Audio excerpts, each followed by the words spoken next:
in direct answer to your question, the trend of things, the way they are going, it looks like they had probably deceived us to say there's suspension, and now they are tilting towards removal. Mr. Fella, good to see you. But the joke is on you. If you thought that once Wike got the upper hand, he will not go for the jugglers, then that must be the height of delusion. And in the bid to try to exonerate the president is part of the plan. He executed it because Wike is his man, he's in his administration. And from day one, the president has always taken sides in all of this, in this level of illegality. Udeng Zeradiri, an Ijaw man, led one of the associations in Ijaw land, said that Governor Fubara should go and kneel and beg and say, Kabiyesi. Anyway, that's my own addition to Wike. What do you say to Udeng Zeradiri? He said, should go and kneel and beg him.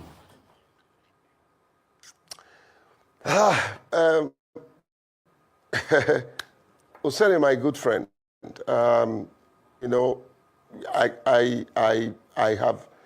sometimes I'm lost of words, but however, how much can a man stoop low? How much can a man humiliate himself? Humility is not stupidity. It's not humiliation. He has done that and had done enough of it. And I'm not saying there won't be any chance for peace. Must I come and worship you as God before you will forgive me? Has Nyesom Wike not done things to Christ, which he professed to be a Christian? Hang on a minute. Has he not done things worse? Sorry, sir. Can I ask you a question? You say, should I come and kneel or beg you before you forgive me? What has Fubara done wrong to Nyesom Wike that you think it needs Wike's forgiveness? What has Fubara done wrong? Can anybody tell me? Thank you for helping me. Thank you for... Can anybody thank you for helping me answer answer the the Fubara question. in all of this? Look, let me tell you, the truth is that Fubara took a lot of mess from all of them that I, J.K. Pele, will not take. It was just too much for a man to bear. How long can you disgrace a man, including your cronies, including your brothers? How much can an individual call a sitting governor Mumu? And how many people have told that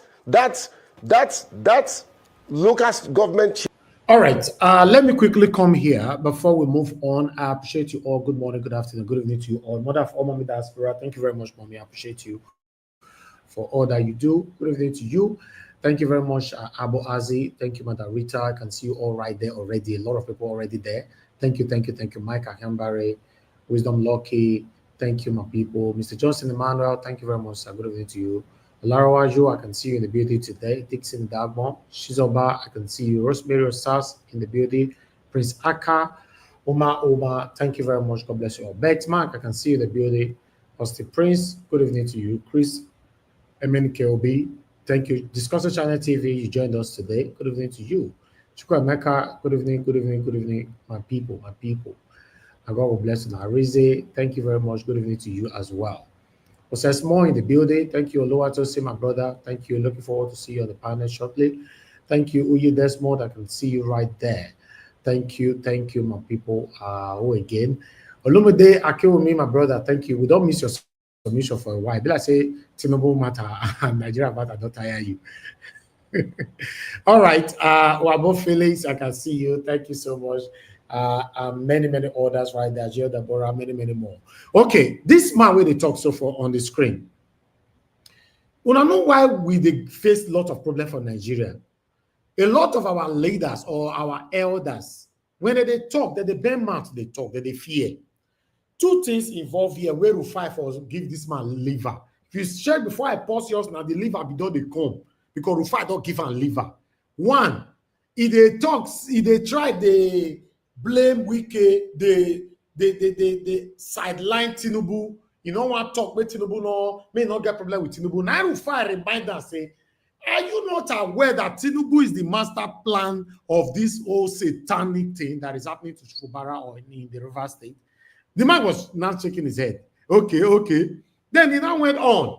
After the lady now asked him, Some people said, okay, yeah, Rufai asked him this, he should go and beg and all that.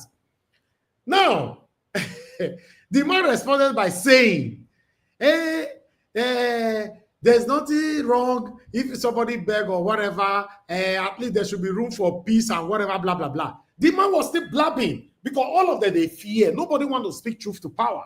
Then Rufai came back again asking him, which was the first question that was in my mind. What is Fubara's wrong for him to beg for? It's just like you telling somebody that I have forgiven you. Person not tell you say he wronged you. You go to do over Sabi, they tell and say, I forgive you. This person, did this person come to you to say, please forgive me, or I've done something wrong to you? Now, can somebody tell us what if Fubara don't do wrong for him to go and beg? This man could not answer that question. Although the beautiful thing about it now is that Rufai don't manage give and liver. So we'll see how he go express this liver now. Let's take it from here. No, Mumu, and how many people have told that local government chairman? How many people have told him to go and beg Similalai? He came out and did a charade apology.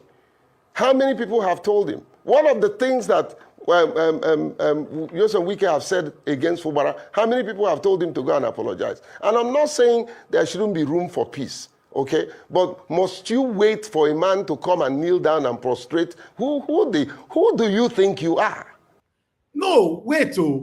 Anyway, Mr. Johnson Emmanuel, you are saying cowards everywhere. Before you know it, they start calling for international intervention. It's already talking just now.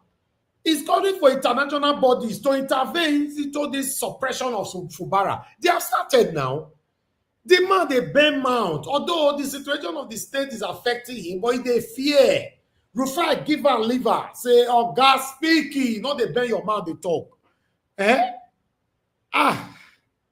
Who do you think you are? Let's face it. You know, nobody feeds anybody. Is he putting food on his plate? I think we've taken enough of this rubbish. And it's absolute rubbish. And we must stop. All the people concerned, I don't know what covenant that Wike have with the president, that the president cannot call him to order. That's the problem. Okay, Mr. Pele, we have had television lawyers on this River State matter. We have had television elders. We have had television analysts, you know, all saying one thing or the other. But the situation in Rivers remains the same. And the sole administrator continues to, you know, act like truly the sole administrator, even appointing new sole administrators. What do you think is the way forward? We have heard all these things about Wike, about Fubara, about this and that. Meanwhile, the sole administrator is digging in, is appointing satellite sole administrators. What is the way forward? And the federal government has not changed its mind. There is a state of emergency. So this television business, television editors, television lawyers, television analysts, what is the way forward in your opinion? I mean, I can glean from your questions, and if you can hear me, I can glean from your questions, and I'll ask you, and I'll answer you. You know, I'm tempted to call this gentleman soul animator, you know, because the whole thing looks very animated. The whole thing looks like a drama, you know, and he's a fine, well-trained military gentleman. You know, good looking and smart. But why would you succumb? When I not see that, they call your oppressor a fine looking, gentle, well trained Amima, good looking, well intelligent, well educated, and a very God fearing man. I mean, if for yours add that one general, I would know where we be. You see, we have a long way to go. All these pampering kind of statements will not rescue Nigeria. All our elders, they have all failed woefully, including this man on the screen, right? He failed woefully. You see how he's comporting himself, how he's composing composing his words, you can see we have a long way to go. More listen to the Bala Blue. To people using you and making you look like you don't know what you're doing. Why would people build their career and want to ruin their career at the expense of, purported service? However, what's the way forward? Well, one, the National Assembly amended the president's position, the proclamation. They amended it. None of that amendment have been followed. Is the president not in disobedience of what the National Assembly did? That alone is a violation.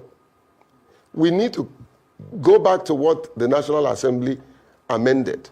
Set up eminent elders to begin to look into these issues. People who are neutral, Secondly. All right. I have to stop this man. The man continues blabbing.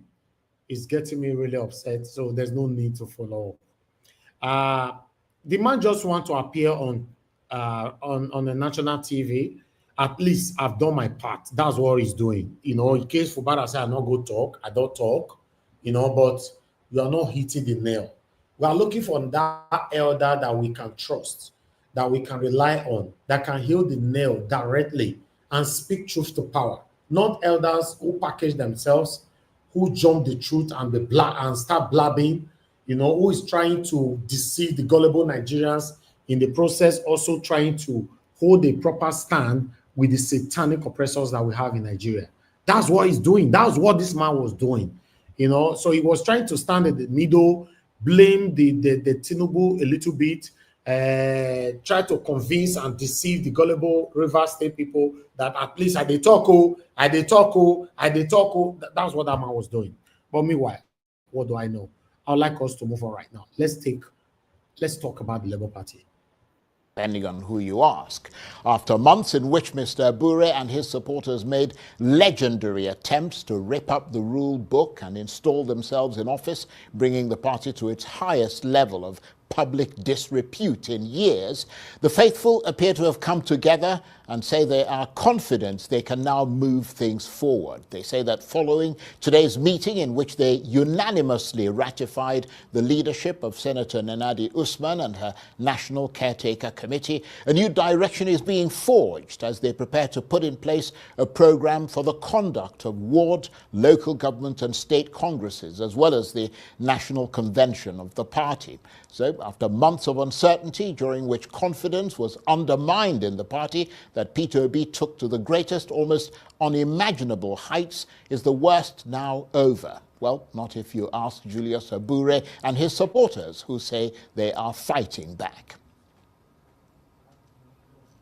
Well, for more on this, I'm joined now in the studio by Senator Victor Ome, who represents Anambra Central at the National Assembly under the umbrella of the Labour Party. Thank you very much indeed for coming in. And I have to apologize sincerely because we ate into your time because of the technical problems we had at the outset with Governor Soludo's microphone in Oka. What exactly is the situation now? We're hearing conflicting views. So let me ask you directly. Julius Abure was invited to this meeting today. He didn't attend, did he? He didn't attend, of course. Right. So we weren't expecting him. Well, you invited. Based on what he has been saying. Right. But you called a meeting to, according to you, bring into effect the Supreme Court judgment. What happened? Well, the Supreme Court judgment does not need to elicit any controversy anymore. In a simple man's understanding of issues, there was an appeal against two judgments of the trial court and the Court of Appeal, and that appeal was brought by Senator Nenadi Usman, appealing as chairman, National Caretaker Committee of the Labour Party, alongside with the secretary, Senator Darlington Wokocha, as secretary of that committee. They are the appellants. So they came to the Court of Appeal against the judgment that recognized Julius Abure as national chairman of Labour Party. And the appeal succeeded. And the cross appeal filed by Julius Abure was dismissed by the Supreme Court. So looking at this ordinary presentation, you will know that somebody won and somebody lost.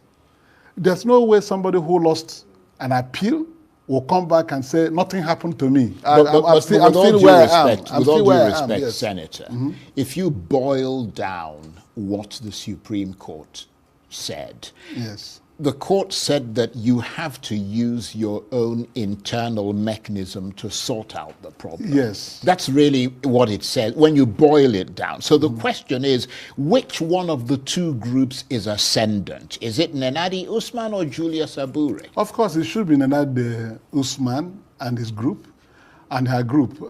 Before this matter went to court, you have to understand that INEC had taken a position on the leadership of Labour Party, that the tenure of office of Abure and his led executive had expired and ceased to deal with them as officers of Labour Party. Yeah, but INEC also had to obey the subsisting court ruling when it came up. Yes, now the court, because they started recognizing Julius Abure as national chairman with his team, based on court order.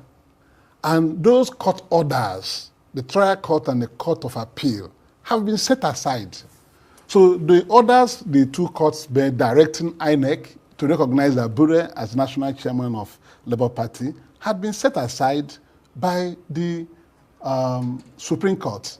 What it means is that we have now been returned to the position where INEC rightly determined as the monitor and regulator of political parties, yeah, but their tenure has ceased to exist. The problem, and the party Senator, had taken some steps right to fill the vacuum. Yeah, but who is the party? That's the question, because there are two sides to this, and they're both interpreting that Supreme Court judgment differently. I mean, Ms. Usman says it's in her favor.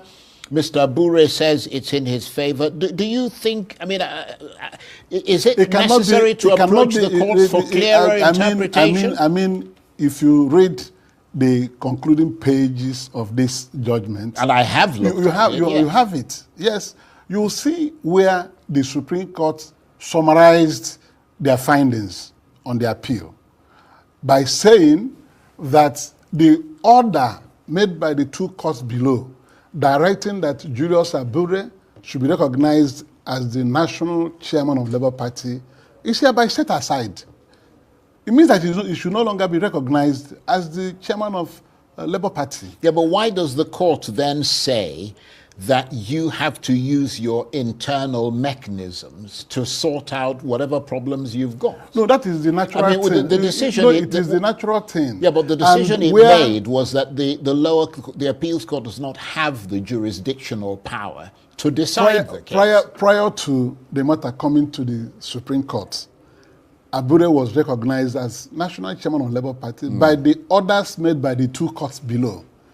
Before then, he was not recognized as chairman of the party because his tenure has expired. He went to court. He was the one who went to court.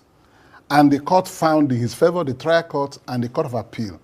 On further appeal by Nenadi Usman and the secretary on behalf of the National Cathedral Committee, the Supreme Court set aside the order made in his favor. He filed a cross appeal. The Supreme Court dismissed his cross appeal. I understand. How can you now come and begin to say that the state of affairs still remain the same? Well, but that's what the judgment said. No, it didn't say so. It didn't say the state of affairs. It said you needed to use your own internal mechanisms to sort it out. That's what we have done. We have filled the vacuum by creating the National Cathedral Committee because we are human beings. Nature abhors vacuum. Sure. When INEC rightly determined that his tenure and his colleagues have expired, the party will not lie like that. Well, let me put it another way. So the members of the party came together and created some members of the party, because there's still a group. I mean, I'll give you an example. Mr. Abure, for example, I mean, he still controls your secretariat. He's the one. I mean, you can't even go to your secretary. No, you can't say that. He's the one who we are law-abiding. No, you see, we are law-abiding people. I understand don't jump into such conclusion. Let me tell you, Charles. No, let me tell you, Charles. Your secretary. No. He gives his speeches from there. We are not people who are disobeying orders of court. We were in the process of taking the secretariat, and they ran to the court and got an order that INEC should recognize him. INEC restored recognition to him. We stayed away and went on appeal. Now that the Supreme Court has said that the recognition as chairman of the party was wrong and set it aside, we will move in and continue to operate. Right. Yes, okay. because we'll watch how that goes. But why do you think, Senator Ume, that Mr. Abure is so adamant in this position, which is clearly disruptive to the Labour Party? He is the one that will answer that question. One, he refused to leave when his tenure expired. And the Supreme Court admonished him without mentioning his name. He said, any officer of the party whose tenure expires should be humble enough to leave. So he's not humble, he doesn't want to leave. And the party cannot keep him when he failed to do what he ought to do. Assuming he wanted to continue in office, he knew what he would have done, because he entered into a settlement directed by INEC.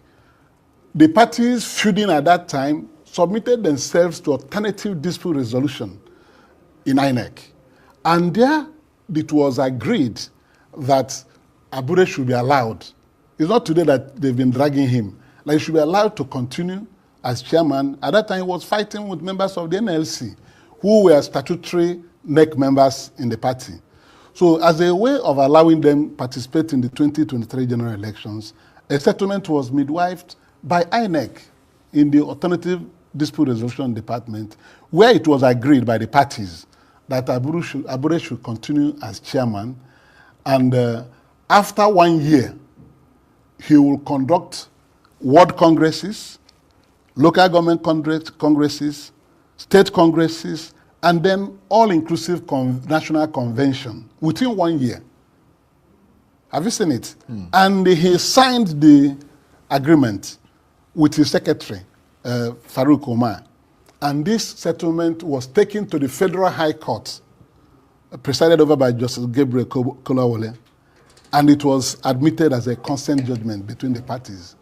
Since that time till today, Abure has not conducted any ward congress, no local government congress, no state congress.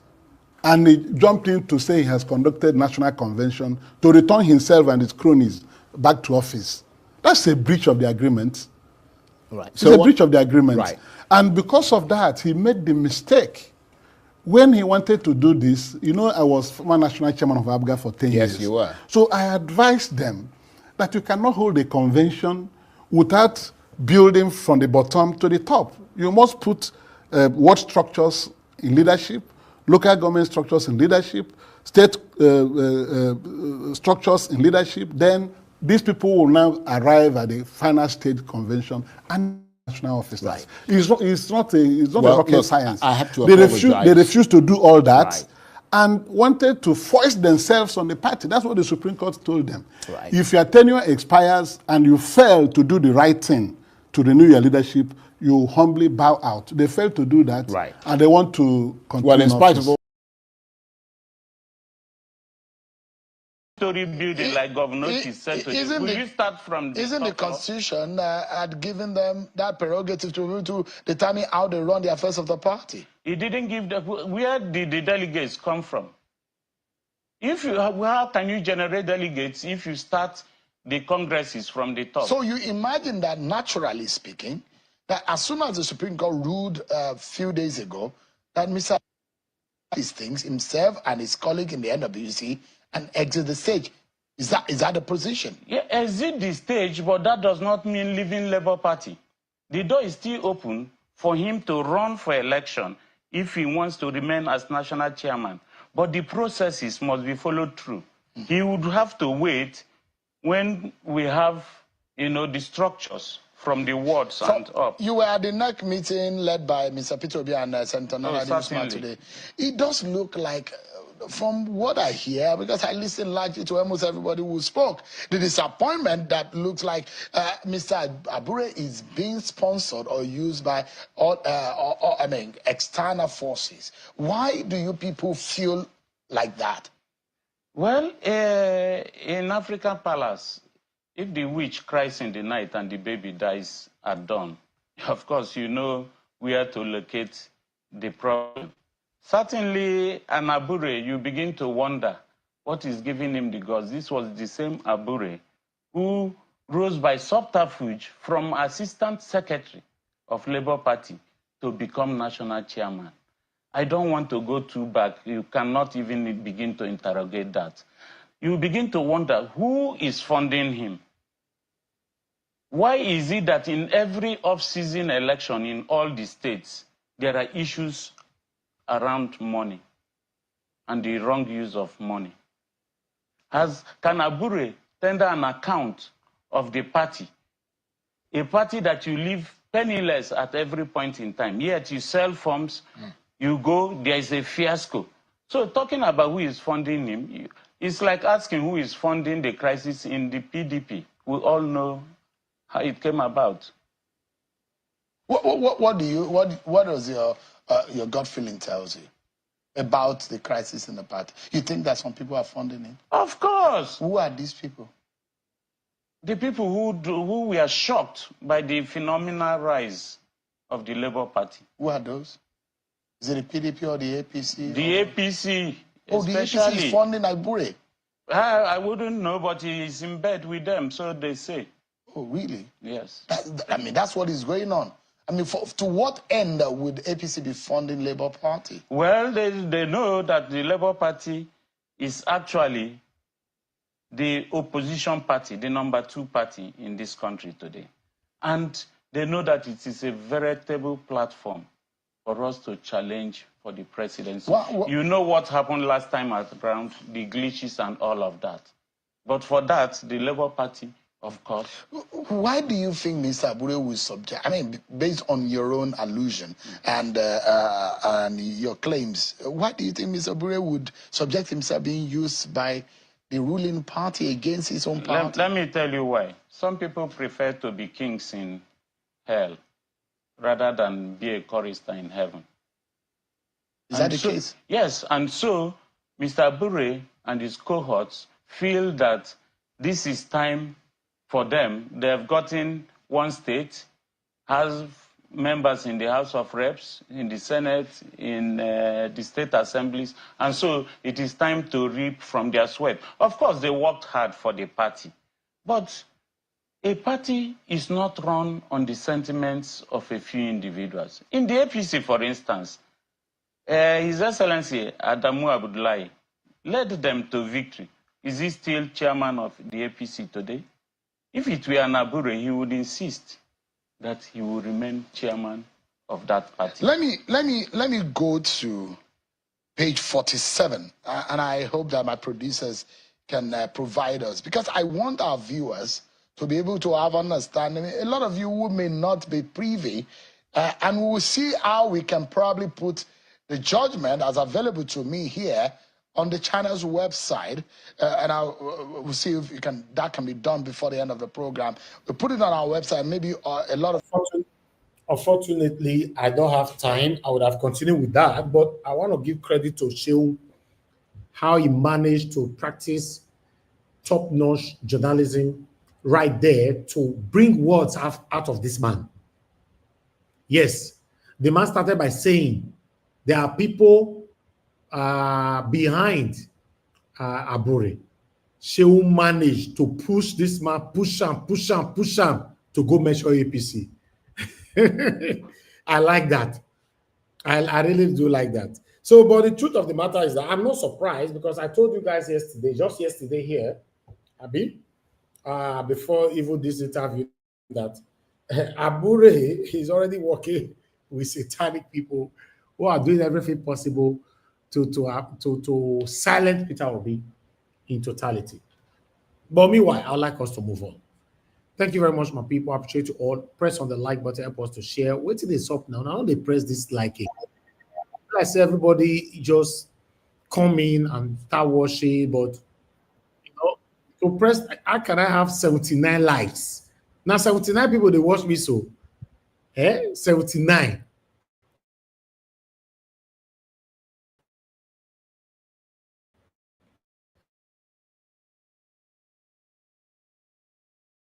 Encouraging me at all. Likes. We have 79 likes. Every day here, it's just that I don't spend time with this like of a thing anymore. Why are we having 79 likes?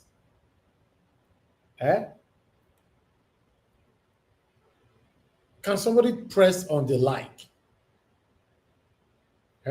As we speak right now, it's still the 79 there. I don't know whether it don't increase or look. It's not 95. It's not 95. It's wrong now. Let's encourage ourselves. Nigeria is sinking. I have to beg you people to encourage me to do what I'm doing, right? It's not nice. It's very sad. It's sad. It's very discouraging. Let's be honest. Very, very discouraging. Sometimes I join you guys to criticize Nigerians who don't want to do this. But if we have to be realistic, we don't really need to blame them. Nigerians don't encourage ourselves. That's the truth. And these are the area politicians they see why they just do whatever they do, because they know when we talk a little bit, we'll go enter house.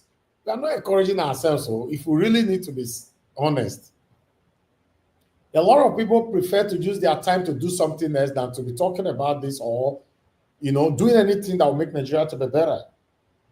Majority of Nigerians prefer that. Let me tell you, I have about 9 platforms. 9. And I have loads of subscribers and followers amongst all these 9. My smallest followers is about 10,000, which is on TikTok. Smallest. I have YouTube channel that I'm using for this course.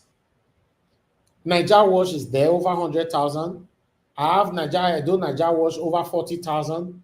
I have another one there, over 30-something thousand. I'm using everything to talk about Nigeria. Normally, should I be doing that? I can use only Nigeria Watch, be talking about Nigeria issue and use the rest for something else, right?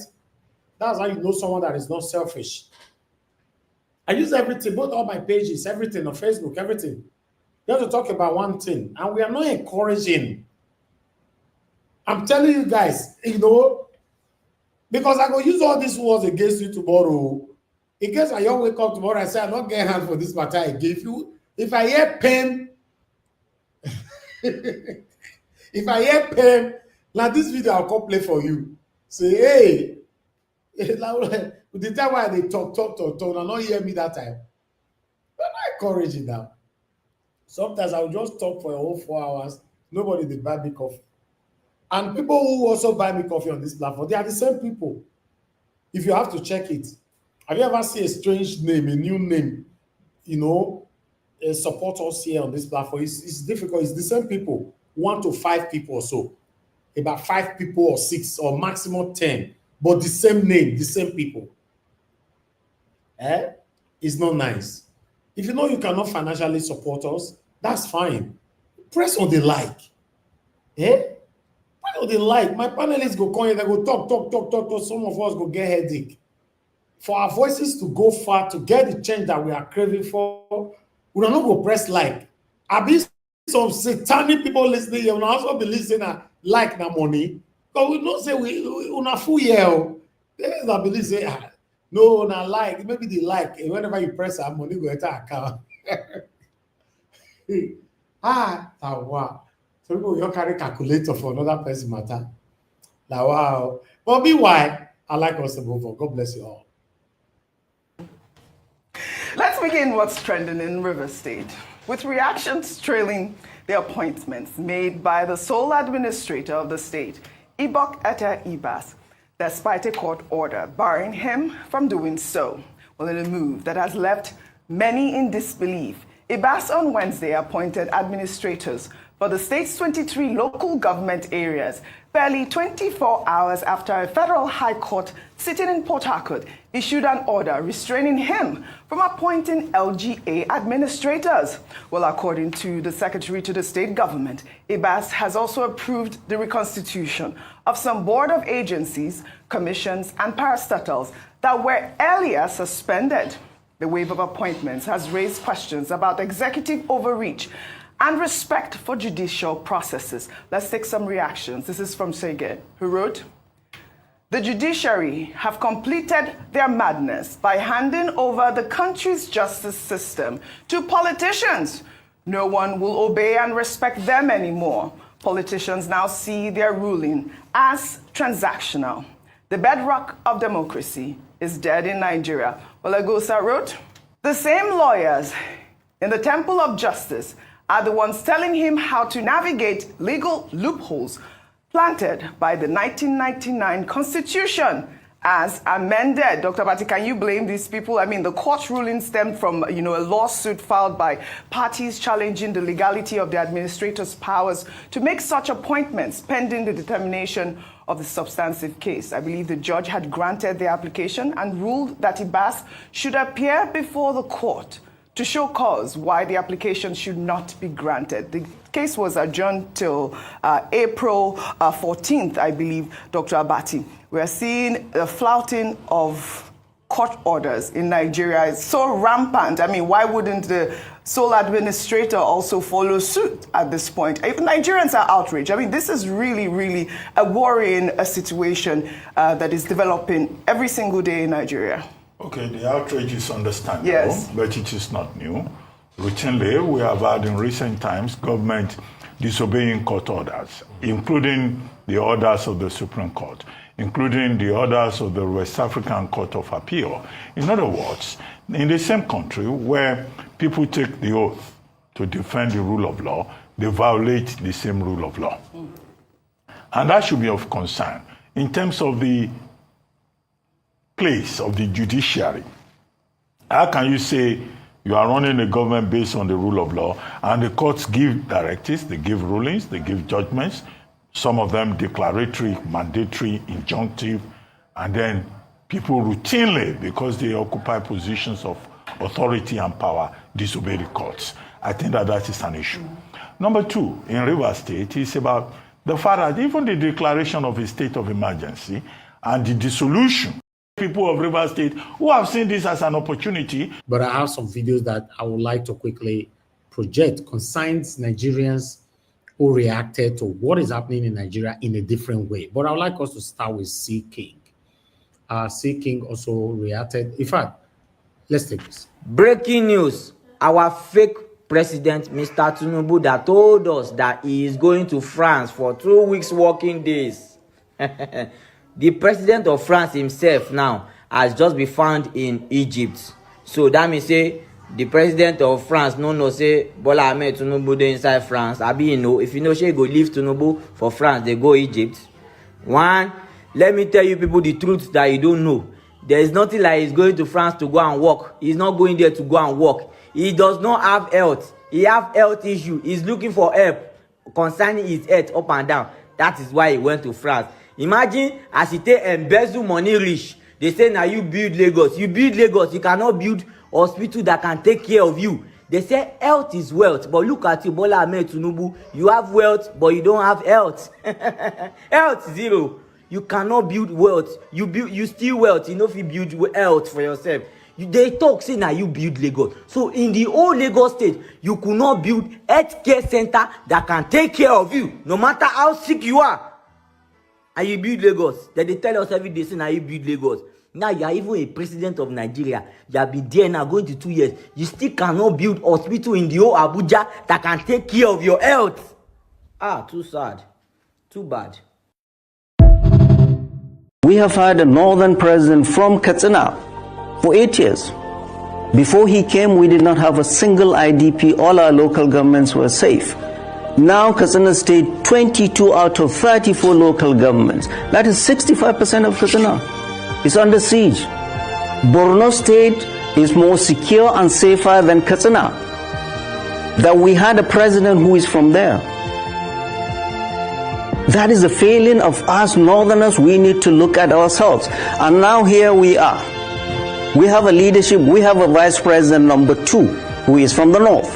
We have a Speaker of the House who is number 4, who is from the North. We have an SGF who is from the North. We have the senior most military officer who is from the North. We have all the ministers of defense from the North. We have the Minister of Police from the North. We have the National Security Advisor from the North. President Bola Ahmed Tinubu will look at us and say, you guys have no excuse not to bring peace to your land. So it is up to us to look at ourselves in the mirror, we Northerners, especially those in government, and lock the door and say, people, how do we take care of these problems? President Bola Ahmed Tinubu from the Southwest cannot come and bring peace to us. It is us that must bring peace to ourselves. And it is not the military that will bring peace. I've said it again and again, banditry can never be won on the battlefield. We are just putting the military to clean up after this mess. They're everywhere.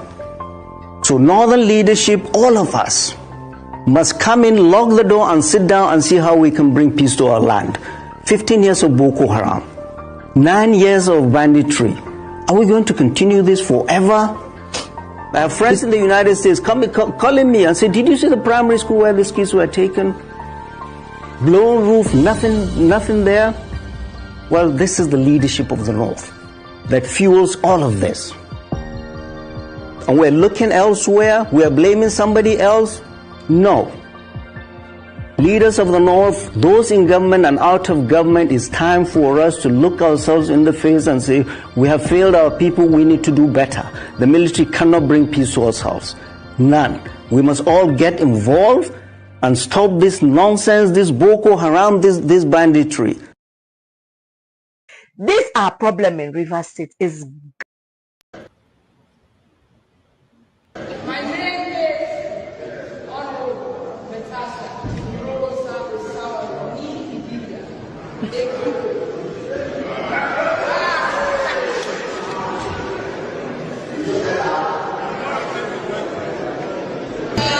I heard the verse. I don't even pretend. I wake up. I heard the verse. You see this our Edo State House of Assembly. I don't want to say that they filled with stupid people. I don't want to say we just select crazy people. Park go Edo State House of Assembly. Tell them the opposite. Says Natasha they need Dibia. Like that is that what we campaign for you to go and do? This is the reason why we say, oh, youth empowerment, oh, women empowerment, oh, please go there, go represent Ego. This is why we sent you there. If you talk, they say you don't have a relationship. That's why you are angry. Shut up, man!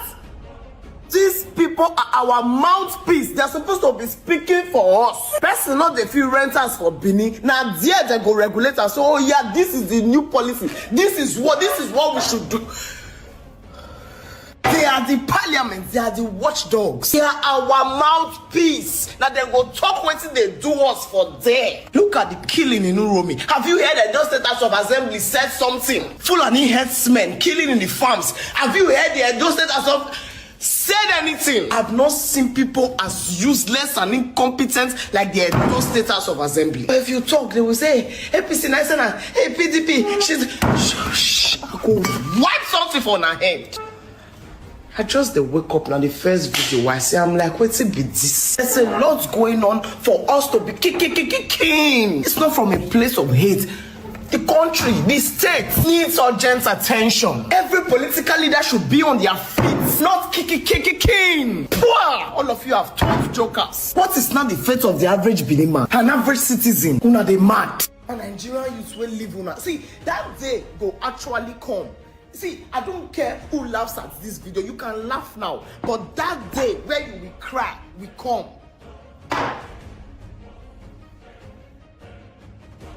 Nigeria. President Bola Ahmed Tinubu, Mr. President, sir. At what point will the lives of Nigerians begin to have value and meaning in this country? National Security Advisor Oganuhu Ribadu, IG of Police Kayode Egbetokun, Chief of Army Staff, Chief of Defense Staff, Ministers of Defense. The constitution of this country, they clear. that the primary responsibility of government will be the protection of life and property, not just to the build coastal highway, because infrastructure will be built for human beings where they are alive to fit user. That is, more than 50 people were killed in Plateau State, and the president still there for France. They meditate and ponder about in reform of his government. Not to talk about the ones where they kill for Kebbi, Katsina State, Funtua local government. The ones where they don't kill for Benue, for Ondo where they protest. Up till today, the president never visit one of those communities because he doesn't think it is very important. That is, the entire country is a theater of war and blood, and there is no sense of urgency on the part of politicians to resolving this issue of insecurity, because you have failed to tell yourself the truth about insecurity, and of course because you are protected. The security apparatus of Nigeria is then made to protect the politicians and the elite. If to say one senior politician don't die from these bandits and terrorist attacks, the rest go sit up to fix the issue of insecurity. But when you don't fear God, you cannot value human life. That is, Nigeria don't reach the point where we say the lives of human beings don't become ordinary data and statistics. If we wake up tomorrow, 50 killed in Plateau, they say, 2023 should be 100. 40 killed in Benue, it be 70 now before now. 20 killed in Zamfara. Nigerians, human beings with loved ones, people will get name, person papa, person mama, person pikin, person brother. Human beings, mothers slaughtered on top of children, people killed in the most heinous and barbaric manner. Yet, there is no sense of urgency in resolving the issue. Nigerian politicians, you have failed to tell yourself the truth. And if as leaders, you are not part of the solution, then you are part of the problem. And we know if it use problem to solve problem, we are wasting our time. The solution for Nigerians now, not to fix INEC so that you can get incompetent leaders with sincerity of purpose. If not, waiting with the use, not to use problem, solve problem, it will not work. It is a waste of everybody's time. When you talk tomorrow, APC supporters go say, no be today the thing start. So because no be today starts, no be today it go end. Plateau State done the battle insecurity from as far back as Governor Joshua Dariye, even before him, until today. What exactly they go on with Nigeria insecurity? Waiting they happen with ungoverned spaces for Nigeria. Bokos, Mangu local government, every day Benue, Agatu, Gumagwe. What exactly is the problem? Nigerian security system. Nigerian law enforcement system, why be say our own intelligence no dey fit catch criminals and kidnappers? Now when it comes to peaceful protesters, now that time when our intelligence go work. Once you say peaceful protest go there tomorrow, police go get intelligence today. Nigerians with they play, make una they deceive on ourselves. What exactly is the truth? Create state police, they say no, governors go abuse them. The ones where federal government abuse police, now who carry them go prison?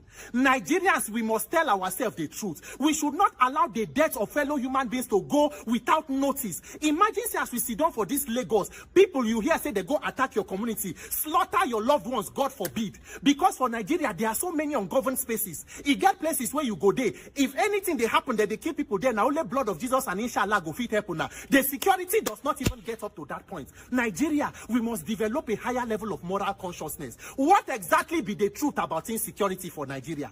National Security Advisor makes statement talk say the greater percentage of weapons where the criminals that they use, it comes from stolen weapons from government armory. That is, criminals and bandits, they get access to steal government weapons, use them, they kill citizens, and the government is unable to protect the citizens. Hey! Nigerians so much shio. Nigerians. Because of our criminal justice system, we fail to prosecute people where they don't catch before. The governor come out for Plateau State, come make statement say the era of perpetrators going free has ended. So if we don't get the time where people will kill people, they catch them, they arrest them, and later they free them. Make we they play, Nigerians. Very soon the truth will come out. How many be police and what exactly is the capacity of our law enforcement to protect people? The former IG of police under Jonathan, IGP Solomon Arase, he talk him. He said out of the about 400,000 police where they Nigeria, about 200,000 are protecting politicians and their families and the elites. Calculate the number of police where they protect governor, deputy, in wife, their family, all speaker, House of Reps, their families, all House of Rep members, all senators, judiciary, State House of Assembly, commissioners, everybody. Not to talk about the ones where they for religious institutions, where they protect Mommy Gio, Daddy Gio, their family, the one where they protect Imam, Sheikh, Alufa, and the rest of traditional institutions, the one where they carry posts for Olori. How many police go remain to protect others? For Nigeria, if you make small change, even as Yahoo boy, you fit carry 2 mopo. That's how they be. That is the recklessness and anyhowness in Nigeria's system. system. Tomorrow they go say, may they call army to come. How many be army? What is their welfare? Nigerian military is actively in work in the 36 states of Nigeria, including FCT. And Nigeria know they fight war with any other country. People are living in internally displaced people camps in this country in their thousands. Even in Abuja, yet Nigeria know they fight war with another country. Nigerians, we must wake up. Nigerians, to put value on our lives, it depends on us. Now, the same value where we want to see, now we must demand for. We must demand for the kind of value and dignity that should be accrued to a human life. Every day, slaughtering of human beings, and everybody just they move on. Tomorrow, those of you will be Yoruba Ronu, because you think the president from your place, you want to come do ethnic bigotry. I pity you. You are amongst men most miserable. Go ask people of Katsina State. 8 years of shouting, say Baba, how far? How many they carry for Funtua local government? You should know that today's victims were yesterday's survivors. Tomorrow's victims will be today's survivors. The dead can no longer die. The next set of people will go die when Nigeria go happen to, it will be from the living. May your own life not become statistics of data of banditry and kidnapper before you receive sense and courage to demand for a better country to protect everybody instead of supporting evil and injustice. May God protect the life of the living, grant rest to the dead, and give the living wisdom to act in our own interest. God bless Nigeria. My name is Peter for Nigeria. We don't come again. How are they? Today, we are going to be talking about what is happening in Nigeria in terms of borrowing. Remember, our politicians have been borrowing and borrowing and borrowing for themselves, not to help you and I. During the time of Buhari, the one I can remember, Buhari borrowed and borrowed and borrowed to the last day, 24 hours before he left office. Buhari still borrowed. Barrister Mike Ozekome, the senior advocate of Nigeria, will take us through on that one, on this particular video. Then Senator Ali Idume don't come out again yesterday. Comes to talk about the continuous borrowing by Bola Ahmed Tinubu, the present current president of the Federal Republic of Nigeria. Remember, Buhari borrowed to the last minute. He handed over to Tinubu. Tinubu continued the borrowing. And this morning, you and I know the same. I would like us to listen to Senator, the APC Senator, Ali Idume. Then, the next video after him, Barrister Mike Ozekome, the senior advocate of Nigeria. Let's watch this together. Let me first of all say that I'm not against borrowing. Even the greatest countries in the world, America, Japan, China, all are big borrowers. But they borrow for physical, tangible, and accountable projects that you spread and pay over time. But my worry is not even in the borrowing, it's what you borrow for. Let me give you quickly a rundown of what I checked. You see, in June 2023, $500 million was borrowed for women program to scale up what they call MPWPSC. Can you see that? Can Nigerians see it? Where are the women?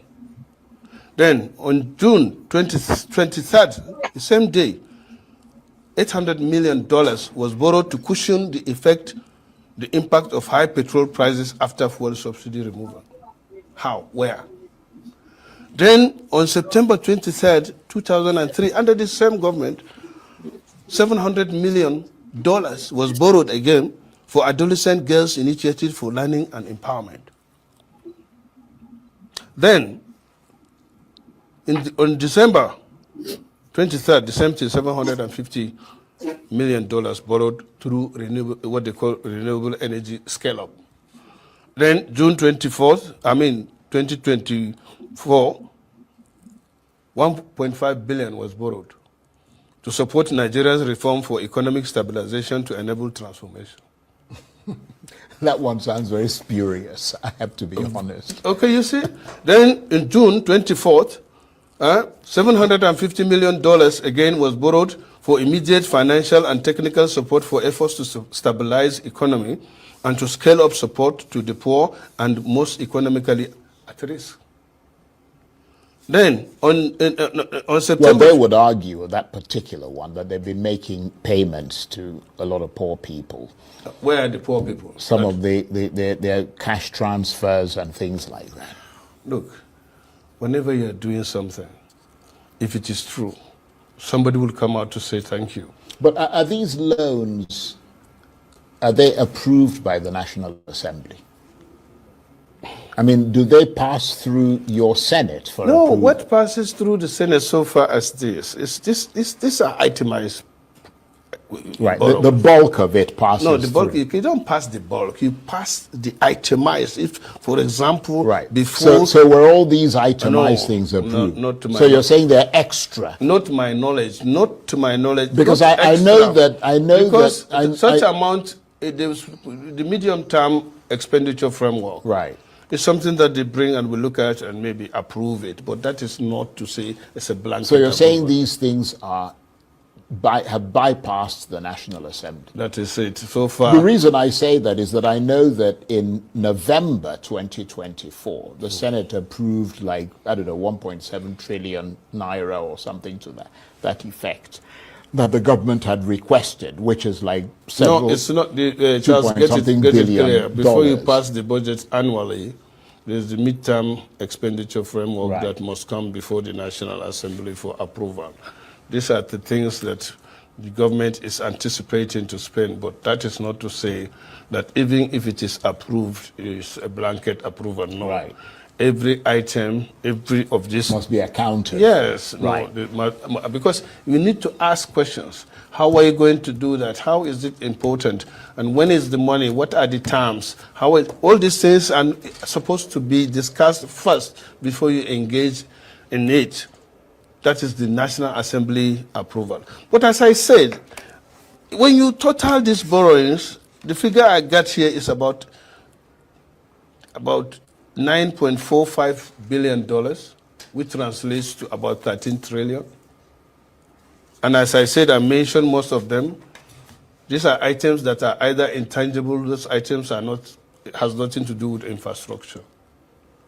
I would have supported, for example, that the country is borrowing even more than that to build our infrastructures, to build railway, right, to build our But you're roads. saying that these things that you're mentioning, Yes. they're not tangible things. They are not that tangible you can things hold on that you can hold on to, Right. and these are things that you will pay in the next 40, 50 years. Listen to this.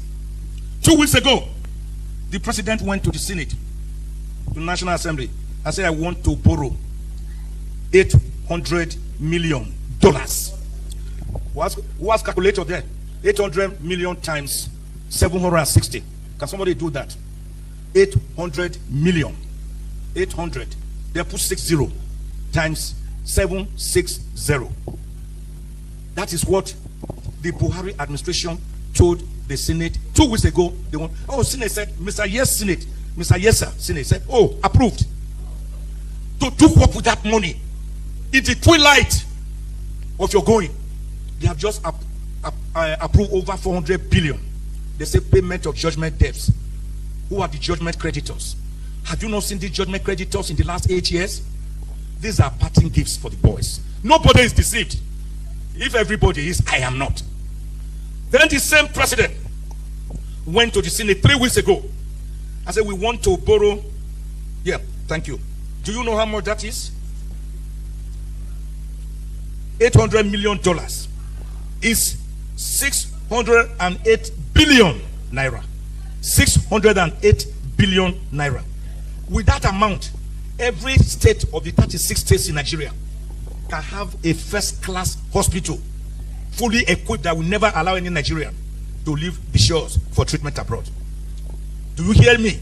Are you hearing me?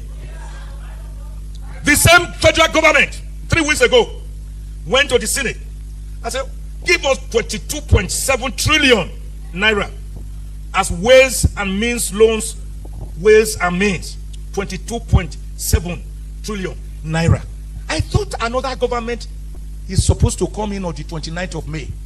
Is today not 26? Abi? Is it not on Monday? So, haven't borrowed money for our generations yet unborn. Haven't sold our yesterday. haven't mortgaged her today, why are you against selling her tomorrow? Why are you borrowing? What do you mean by ways and means? 22.7 trillion naira. Wait for it. It's not yet ended. It's not yet ended. On again, few weeks ago, the federal government again got approval from the National Assembly to borrow 819.54 billion naira. They call it domestic loan to fix infrastructure. Domestic loan to fix infrastructure. Which infrastructure? When are you going to fix it? I thought you are going in the next few days. When I hear him, APC senator, this will not be another party, so APC senator, now he cry, come and so, come say, this continuous borrowing. In fact, he went on by saying you don't get any problem with borrowing. If you are borrowing for the right purpose, there's nothing wrong. Dubai borrowed a lot of money to beautify their country today, and they have paid back all the debt. Today, they are living like people in heaven, if there's any word like that. Nigeria continue to borrow. Look where we are today. We are not going anywhere. These people borrow to rig election. They borrow for their selfish interest. They borrow to satisfy their selfish need. They borrow for their family members. They are not borrowing to stabilize the country. Just imagine all the money Buhari borrowed, according to Barrister Michael Zekobe, and all the money Tinubu continue to borrow. Nigeria is still sinking. Every day Nigeria is sinking. If you listen properly now to the background of my voice, you will hear generator they work. Nothing is working in this country. Not even one thing I can say that is working. Nothing. I thought I should bring this to your notice again. You don't tell me with the rebroadcaster. I thought, okay, since I don't come out yesterday now, make una let us sink in our head to know that we are not going anywhere. Rather, Nigeria is dying every day. Thank you very much. This is Nigeria Watch Media. Join us every day, 7 p.m. Nigerian time. Let's continue to talk about the things that are affecting you and I. Share our videos, like our videos. All right, my people, that's the end of my presentation today. I appreciate every one of you. I would like to just Mr. Elvis. Hold on, sir. You know, just this headline here, quickly, as you can see there, River State administrator under fire over local government electoral chiefs removal. That's it, you know. Yes, Peter Obi urged Nigerians to speak, may they not fear anything at all. I'd like to also put that headline quickly on the screen so that you know where we're coming from. As you can see right there, I stated that yesterday. Speak up, Nigeria is collapsing. Don't fear anybody. Peter Obi. You know, upon all this, people will still not speak up. Mr. Jonathan, you wanted to quickly say something. Go ahead, sir. Let me allocate. Yeah, I just want to ask. It's just a question. Senator Ndume, please don't let us praise him for anything. No. The question. You said what? I can't hear you anymore. Can you hear me now? Okay, yes. Yeah.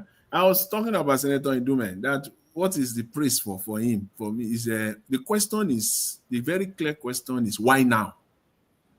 Senator Ndume. Why? Why now?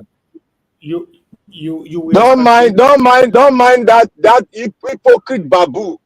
He was there for over 8 years. They be borrowing money. Buhari borrowed money for nothing. He didn't say anything. Let's move on. Okay. You people will have the time to do that. Let me quickly appreciate Kislo Gerahe, Pacha Enofe, my dear sister, Smart, and Godfrey. Thank you so much, my people, for the super chat. I'm very, very grateful. My pocket never run dry.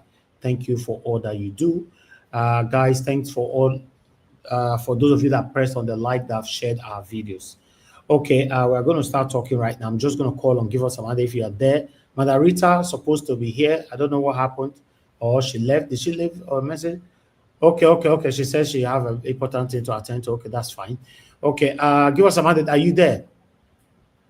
Okay, it's not there. Mr. Jonathan, you have the floor, sir. Please talk to us. Good evening to you. Okay, then. All right. Mr. Elvis, I greet you. Happy Thursday there. It's weekend already. As far as I'm concerned, weekend starts on Thursday.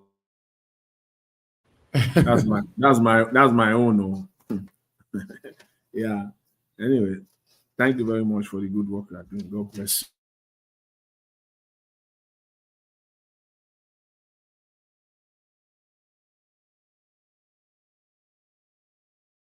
Mr. Jonathan, you just can mute yourself. Oh. Sorry, can you hear me now? Yeah, go ahead, sir. Thank you. Okay, yeah, I think I was greeting Mommy Diaspora, saying that God bless you abundantly, man. And fellow panelists as well. God bless you all, and the commenters, the prospective callers. God bless you all greatly. Welcome. You see, let me quickly say this, since I think I jumped in while you are concluding the presentation on Senator Ndume. My question to him is just, why now? Why is he coming out now? This is not new to us, and I'm glad that you supported it with Barrister Ezekome, SAN, one of those that is still standing, remaining in Nigeria that you can still, rely on. I'm glad that you quickly supported that. As Barrister Ezekome came out with that since 2023. So, and even on this platform, and I'll give the credit to myself. There's nothing wrong in that, to give credit to yourself. And on this specific one, I will do it. On this platform, I believe, by my own estimate, at least on 3 different occasions, if I'm not mistaken, I highlighted what he's saying, exactly what he's saying. So that's the reason why now okay, he has a bigger platform, a megaphone, as a senator, which is okay, fine. But Nigerians have been speaking on this platform. Myself, I highlighted it. In fact, I even put the link of the World Bank so that people will not be saying, what are you talking about? Or people will be saying, Nigerians, what's your evidence? What's your proof? I even put the link, the World Bank link and the IMF link and the press releases by the Minister of Finance, the money that they borrowed. The ironic part of it is that they will tell you, and one of the areas that I really sat on, that I dwell on, was I think $900 million that they borrowed, that they said is for computer literacy. And they were very, very specific, northern Nigeria. In fact, more specific, Kaduna State. So my question then was that, okay, if $900 million, by now I want to believe that an average secondary school student in Kaduna State will have been a computer literate by now. Where are they? Where is the money? That is, when you talk of stealing, when you talk of outright stealing, that's what they do. They do it with both face, because they have to attach something to that borrowing. And they don't, with no fear, they do it with reckless abandon. They will just say they want to borrow. They will just attach a reason to it. And you will be wondering, you will be waiting as a Nigerian that, okay, we are going to see the evidence. We are going to see improvement in this area. They just borrow the money, literally distribute it. They just literally distribute the money. You will not see the impact of it. So this is what is going on. So let's just leave that. I don't even want to, go on this their charade, this they are stealing, this they are looting, of the national treasury. I don't. This is not even. Let's stay on politics. I think I want to stay on this, because this is affecting us. We must rise up politically. Nigerians must rise up, and then we can now begin to talk of how we are going to change the economy of the country. We have to fight the political fight first. We must not misprioritize these fights. We must fight the political fight first, and then we can now tackle the economic problem. You see what is happening in Rivers State? For me, is a pure demonstration of crazy. There's no any other way you want to put it. It is pure craziness that is happening there. The administrator, as I always say, they steal with open eye. They don't care. If you want to go to hell, go to hell. If you want to go and hang yourself, go and hang yourself. The court, who is the court? The court gave an order. The administrator just defile it. He doesn't care. Who will come after him? See, as of now, it will not be out of order to say exactly what happened and what is going on in Rivers State. Mr. Tinubu, he bought a package. He paid for a package. He paid for, here in North America, we call it combo. You say combo. Mr. Tinubu got a combo and he paid for it. And what are the items embedded in this combo? One is that Wike would deliver Rivers State at the 2023 presidential election. Two, that is what I believe as a Nigerian, having seen what is going on. It was a combo. He paid for a combo. And when you paid, you expect what you paid for to be delivered. Deliver Rivers State at the presidential election. Deliver number one. Number two, deliver the resources of Rivers State that will enable me to achieve my own personal aggrandizement, whatever. And in exchange, you get FCT. I will give you FCT. No, it's a deal. It's a combo. That is something exchange hands. The first part of it delivered. So once I deliver the first part, you get FCT delivered. The second part of it is the problem that Wike has been unable to deliver to Mr. Tinubu. Wike has been unable to deliver that second part of the combo, which he has been paid upfront. That is why he will fight to the end, because he has to deliver. Similaye Fubara has been the stumbling block to Mr. Wike in delivering that second part of the combo to Mr. Tinubu. So it has, Mr. Tinubu, as far as he's concerned, he has fulfilled his own side of the obligation. I have given you FCT, despite everything that Nigerians are saying. Mr. Tinubu turned a blind eye. It is like Wike can literally take GUN, terminate somebody today. Mr. Tinubu will not say anything. That is the extent. Mr. Tinubu has fulfilled his own side of the deal. And it has now gotten to the point where Mr. Tinubu has to go all the way. You are not delivering this second part. I have to go for it. I have to go for this second part. Time is not on my side anymore. I think 2 years is enough, thereabouts. So that is what is playing out in Rivers State. And the people that are making it happen for Mr. Tinubu are the people of Rivers State. They are the chief enablers. They are their own worst enemy. They have no value. They have no value at all. No value. You know, when a man has no value, the people of that state, majority of them has no value. I give it to those that are speaking. I give it to them. But the majority of the people of those states have no value. They are chief enabler. And they are their own worst enemy. God help them.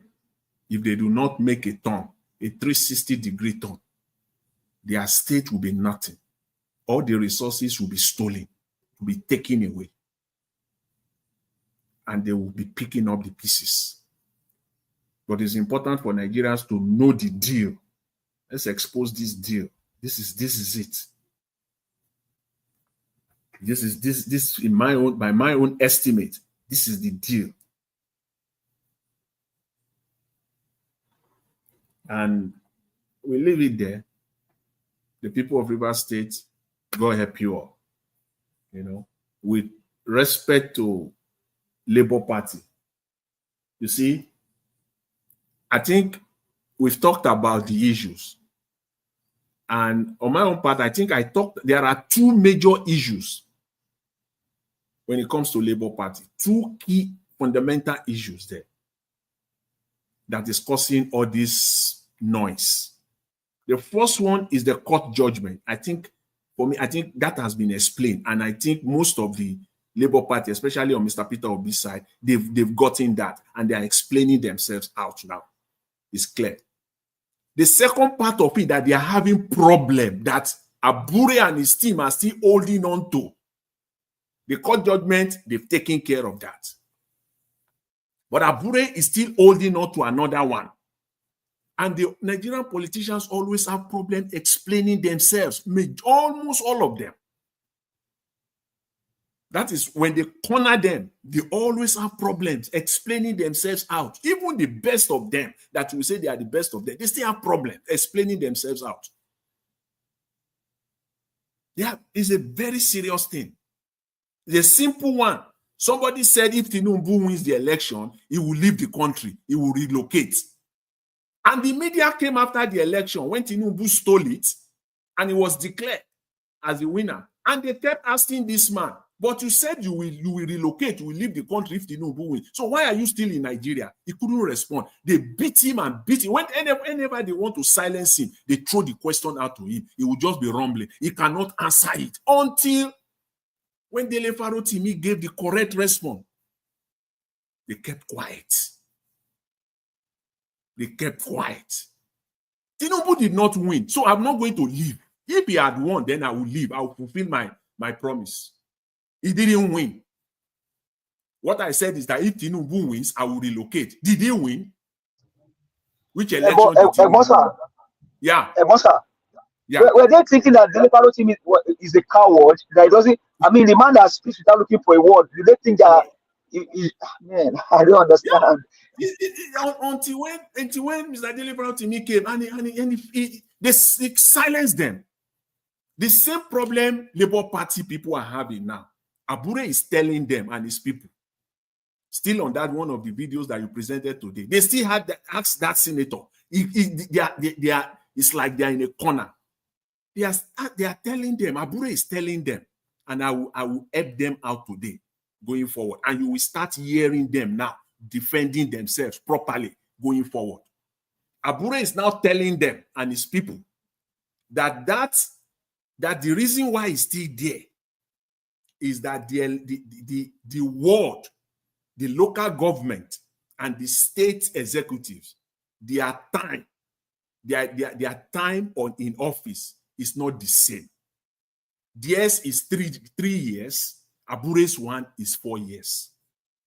Whenever they put this one, whenever Abure people put these questions out, you will see the Labour Party, the Obi side, the other side, their mouth will be rumbling. They can't answer it effectively. And it's a crooked one. It's an hollow argument. No, it's incoherent. The fact that the election, the ward, the local government, and the state executives, the fact that their time differs does not mean that they will not participate in the emergence of the chairman of the party. Simple. Even it's like telling those states in Nigeria that have different governorship election cycle, that because you have different governorship election cycle, when it comes to presidential election, don't participate. That's it. You are telling them that you can't participate here when it comes to the leadership of the state, to the entire country. Now you are talking about the leadership of the party. So those people will not participate. What an hollow, incoherent position. Disjointed one, very disjointed one for that matter, that you can respond to them on the spot. So the people in that ward, the people in the local government and the state, they will not participate in the emergence of their chairman. So Abure has the right to just go straight to the top and conduct the national convention. Because why? They have different. That is what Abure is holding on to now. That is the only piece. And I was expecting them. The interview that Sheun had with that guy, that house rep, I was expecting him to respond. He couldn't. They have to respond to this so that you can silence Abure and silence them for good. So they will be disenfranchised, those people from the world. So their chairman, they don't have any say in it just because our own term has not ended. How? States have different electoral cycle. The fact that they have different electoral cycle does not mean that they will not participate in other elections in those states. They will. This is their right. They must participate in the emergence of their leader. Yes, sir, Mr. Jonathan, sir. Yeah. The question now is, those people, were they part of the convention at Burero, even though we know that that convention is a Zimbabwe convention? Were they even part of the convention? They are not. The word, the word. Honestly, Abure, sir, Abure belonged to a prison in the zoo where they would naked him and just create a glass for him. Honestly speaking. And it is the people, I don't know why they cannot deal with this matter expressly. Even the people, the Labour Party members from each and every ward, from each and every local government and at state level, Mr. Abure, how are you going? You have successfully disenfranchised us. We have the right to participate in the emergence of our chairman and the executive members of the NEC, the National Executive Council. It is our right as member of that party. You cannot change us and say we cannot do that because the time of those executive council of those ward, local government and state is not in tandem with your own. What stupid argument is that? What stupid argument is that? I think anyway, we'll wait. They said they are law abiding, that they are just waiting for INEC to put to take care of it, put the proper. They're supposed, Oga Jonathan, there's also lock that boot for inside one one ikoto. Maybe they lock inside one coven. Maybe they throw the key for inside ocean. How can they say they cannot deal with Abure? Hi, if to say now your state. Oh my God. This man, therefore don't send and go out since. I don't understand. I don't understand though. But I think they have their days. They have only a few days. In fact, it's scanty. They just have a few days left. They have to do something about it and get rid of it. The only thing that is going to happen now is fight. Hello, Black Panther. You guys just talk with yourself. It's only 3 of you here. Give us a mandate, Mr. Jonathan and Black Panther. Just talk with yourself the next 1 hour so that we round up. Thank you. Okay. Thank you, okay then. Yeah, Mr. Elvis. Thank you very much. I appreciate that. So I think that's what I want to say for now. Let's hear the other panelists and then we'll take it up from there. I believe it's Mr. Give us a mandate or Mr. Black Panther. You guys can take that now. Let me drop my own. Okay then. I want to thank you for the analysis you gave yesterday, where you brought the constitution of Labour Party. That was a slam dunk. It was a beautiful slam dunk.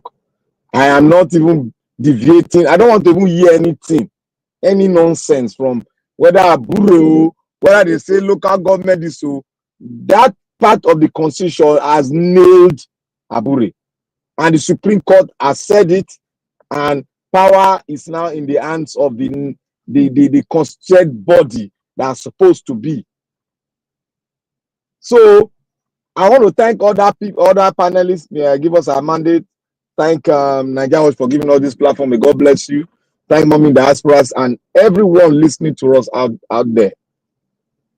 I want to say here, the Republic has ended. What we are seeing today is just the skeleton of the Republic. It has ended. Something, you see what when the guy that came from the north that Agbado arrested, they freed him. He's saying, talking about the Boko Haram issue, should be, every Nigeria should fight this issue. He's even angry about it. He's a Fulani man. That's to show you that the Republic has ended. They know. The northern people are very franco. They know what is going on. It is the South that they are just keeping themselves busy, looking for food, money. Meanwhile, their country is already gone. And they don't want to know. That's a big problem in Nigeria. If the cannon worm, the whole thing get broken, I wonder how they are going to keep their head in a very low, form, because since you don't know what is happening, you are just dancing around the whole country, dancing around Lagos State, just keeping your ear closed, your eye closed. You don't want to listen to what is going on. What if the thing that we have been running far from happen? How are you going to safeguard yourself and your family? That is it. All of them don't know. They don't want to know. They are busy twerking on the internet. They are busy doing programs on the internet, talking nonsense. This Republic has ended. It's going to fall on everyone very soon. Because in the north, you can see the frustration from the leadership. In the south, you can see the frustration. In the south side, you can see the frustration. Everybody's keeping quiet. Everybody know that they are afraid. Everybody is keeping quiet because they know this thing has ended. They are just waiting for the day the trumpet will sound, and whoever hear the trumpet will come outside and start dancing kabada, them start dancing whatever they want to dance. Because every Nigerian that knows about this situation in the country knows that this thing is just a matter of time. It will just kaput. One, Abure. You see, if I were in Obi camp, I would have done something that all of them, I wouldn't even tell any of them. Me personally, I can take care of Abure. Black Panther. Me personally, all this one they are doing, yeah. Black Panther. Why are you saying if you are in Obi's camp? Are you not in Obi's camp already? No, and if I'm in that neck, not their neck, you know the what I'm saying now. If I'm in that neck, I would have. If look, I just need just 1.5 million to do the needful. Abure go run. See, he go run. Nobody will tell him go take flight ticket. Abure go take flight ticket, come on for Nigeria. Now me they talk am. This will not be boast. It's just that all of them are just keeping quiet because the Supreme Court has ruled, every other thing has ruled. The only thing that they can do now is to use the police force to arrest anybody that is saying that is the chairman or speaking contrary to what the Supreme Court has ruled. It's just a matter of carrying the police officers to arrest them because they are doing what? Impersonation. All of them are impersonating. They should invoke that part of the law and take it to arrest all of them. You don't need to be talking. This is not the time to talk. The time to talk, you have spoken everything in the court of law. You have digested, you have gone through the process. This is the time to act. Invoke the law and use it to arrest him. They will lock him up and he will meet himself in the courtroom. Why are you impersonating the chairman of Labour Party, which there's no chairman? That is impersonation. Under that ground, he can be arrested. I don't know. Obi don't know this law. Give me 1.5 million. Look, he go run come for Nigeria. I bet, I swear with everything I got. That man is biting my nerves. That man called Abure is beating on my nerves. That is, this thing is concluded in the Supreme Court. Why are they allowing to speak?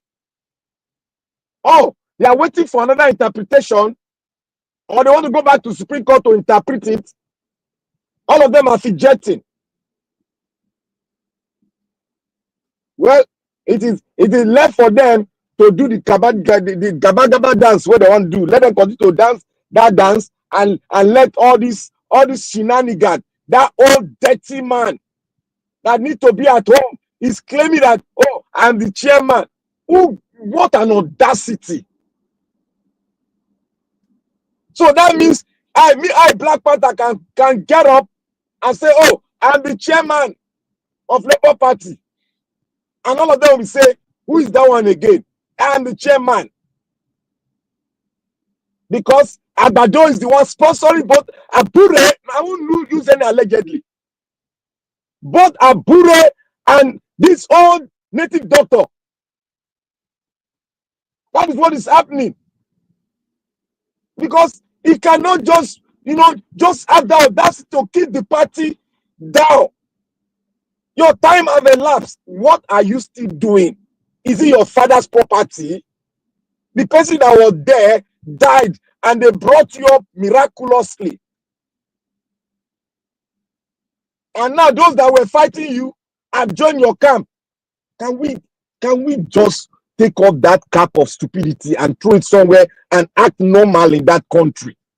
This LP, they should act like political party, African political party. They should start speaking, speak. We don't need to speak again. Get Abure arrested, get that old man arrested for impersonating, claiming a position which is not yours, which you are not elected to sit on that position. They should be arrested. Simple as ABC. And on Nigeria borrowing money, I told you before the earlier, I say Nigeria is not a country. So anybody can do whatever he wants to do, borrow money, go to the National Assembly. They are enjoying it. When you taste chocolate, it looks sweet. You're going to eat it. But one day, like that my sister talk, one day, when this thing go just kaput, all of them will not have any place to stay, go. If I catch anybody for where I dey, I see her for street, one of them, oh my God, only God will help that person that day. I will be like a tiger on his flesh. What kind of nonsensity is all this? You want to rip the country down? You borrow. Who said Nigeria should be borrowing? Who said it that Nigeria should be borrowing? Everybody that comes that say there's nothing bad in borrowing. There is something bad in borrowing when you have. Nigeria have.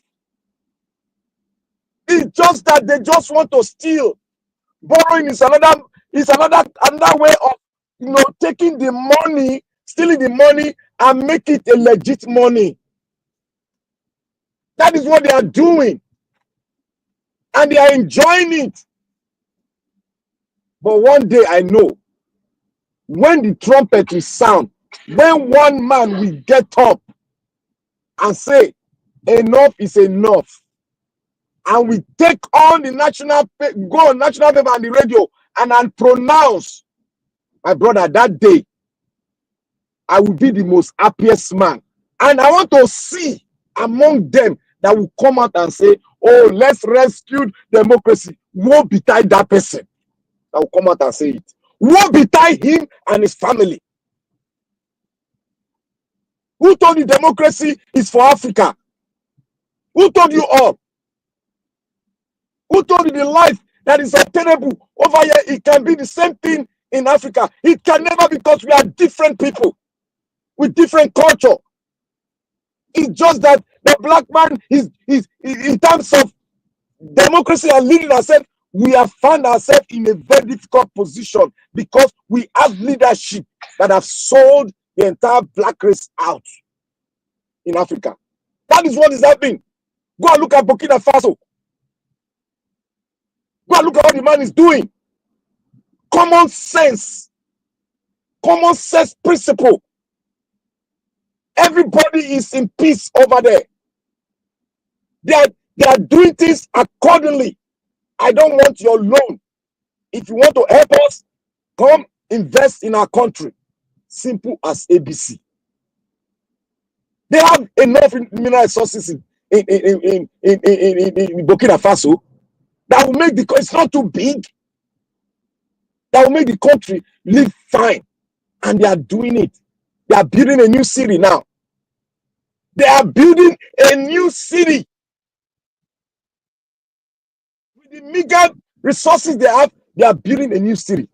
And we are here talking about how we are going to engage in good governance. When we have brains that are performing perfectly outside the country. When we have among us leaders controlling United Nations departments.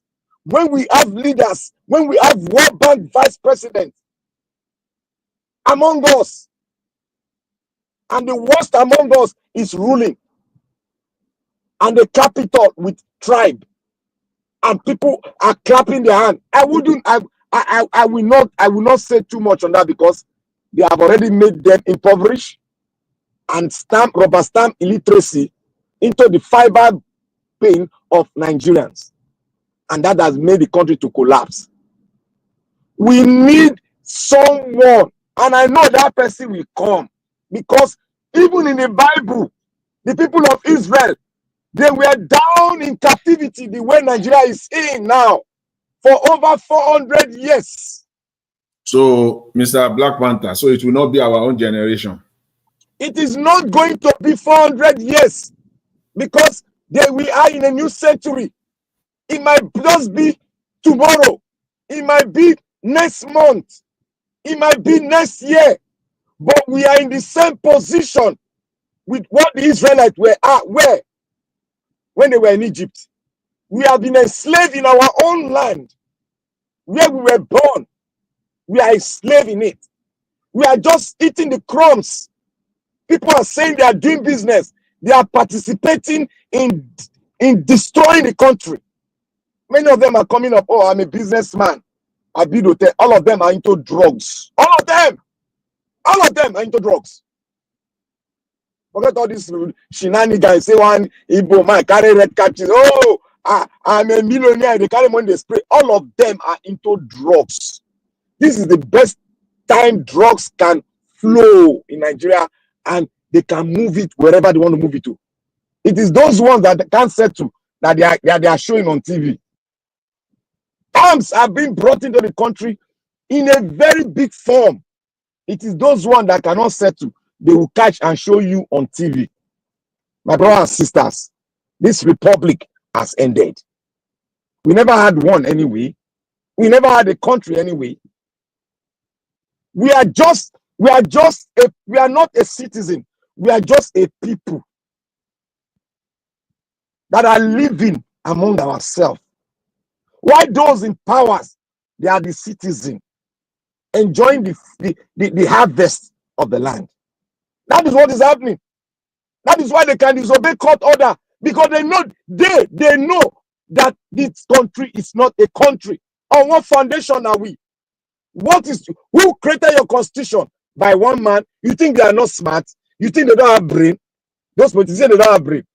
How can one man write a constitution and give to you, and you now clap your hand? Oh, we have a country.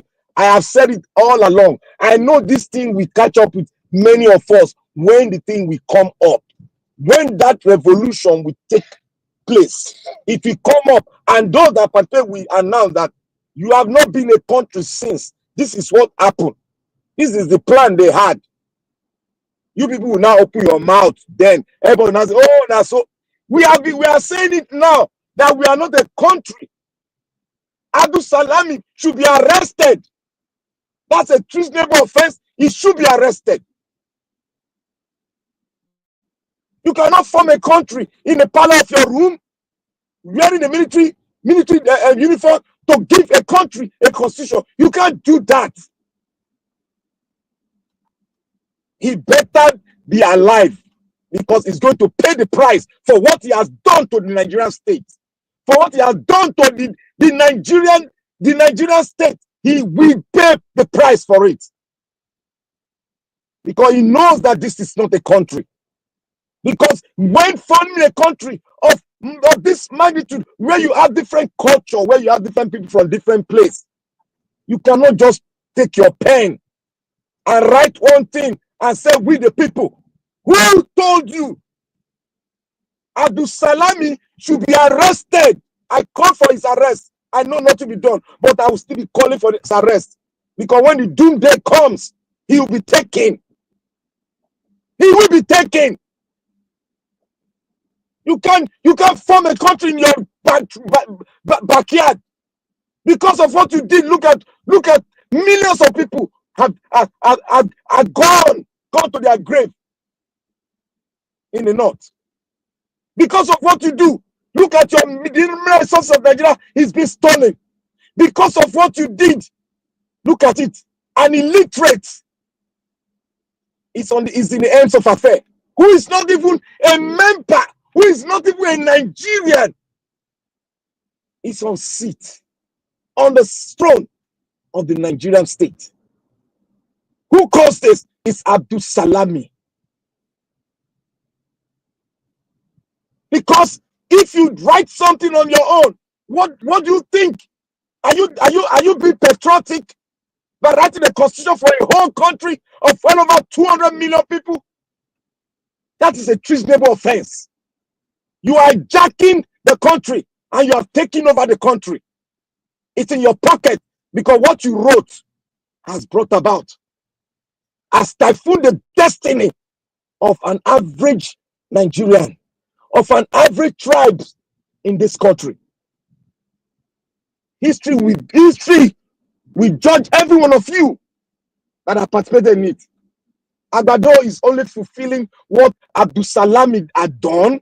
He's just fulfilling it. He's taking advantage of what Abdul Salami wrote for us. That is what he's doing. Who is a Nigerian? Can anybody tell me who is a Nigerian? That is one definition we must define, and we are yet to define it. We have seen ourselves thrown from somewhere. Mother Nature brought us to this land. But can we define who is a Nigerian?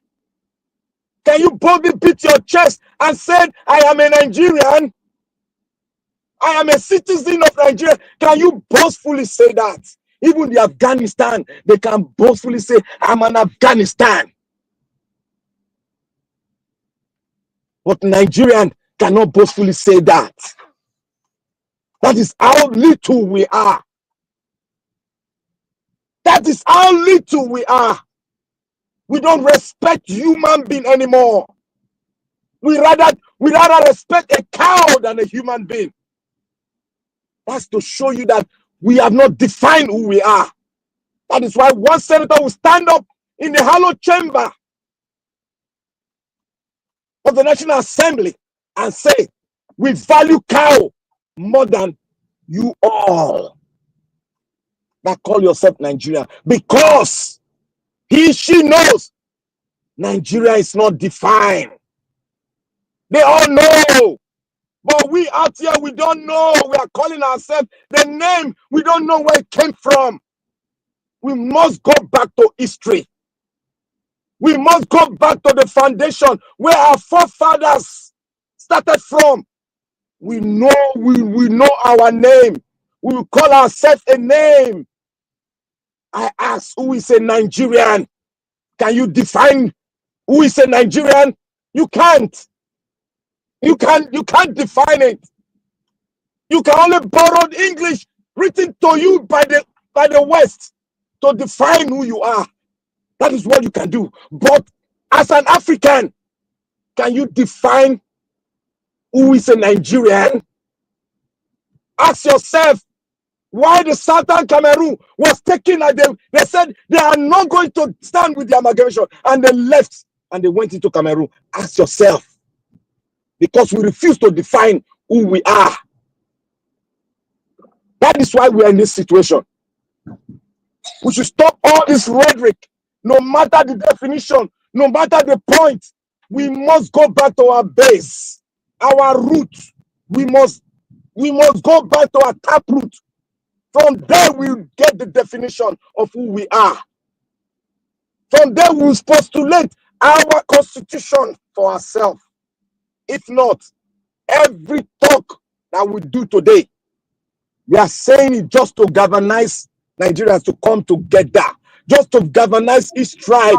Like I said before, stop bringing it on so that others can have turn. Like I said before, we cannot, it is almost impossible to galvanize every tribe.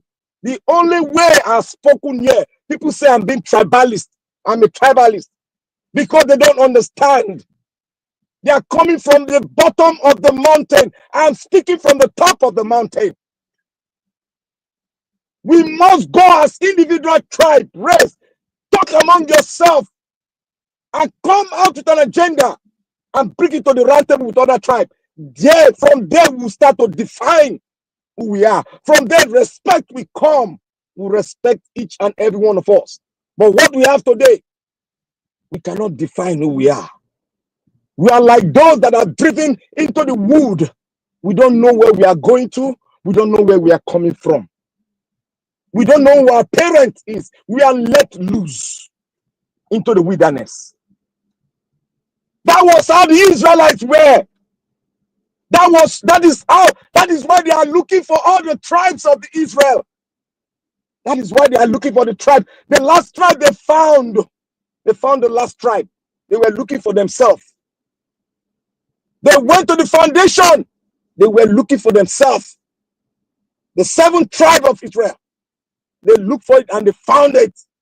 We must find our own roots, our taproot. We must find it. There is no way freedom can be given to you in a platter of gold. You must fight for it. Whether you like it, whether you don't like it, you will never, look, they will refuse the round table talk. When it comes to freedom, they will refuse the round table talk. Ramsey refused the round table talk with the Jews. He refused it for well over 400 years. He said, as long as my forefathers are taking them as slaves, I will never break the chain and history of our kingdom, Egypt. What happened? There was a war, and that war came down. Every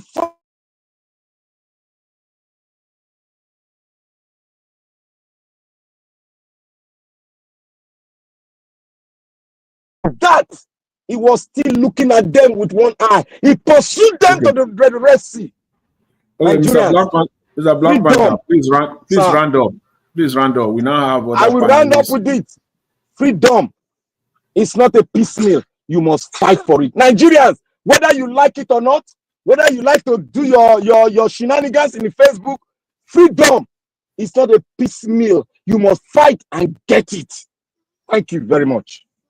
Okay, thank you. Mr. You was mandate. Thank you very much, sir. I do appreciate you. Thank you so much. Once you are done, it's Mr. Prince Collis, so you hand over to him. Okay. Thank you very much. Sometimes I just want to listen in and just listen to the dialogue here.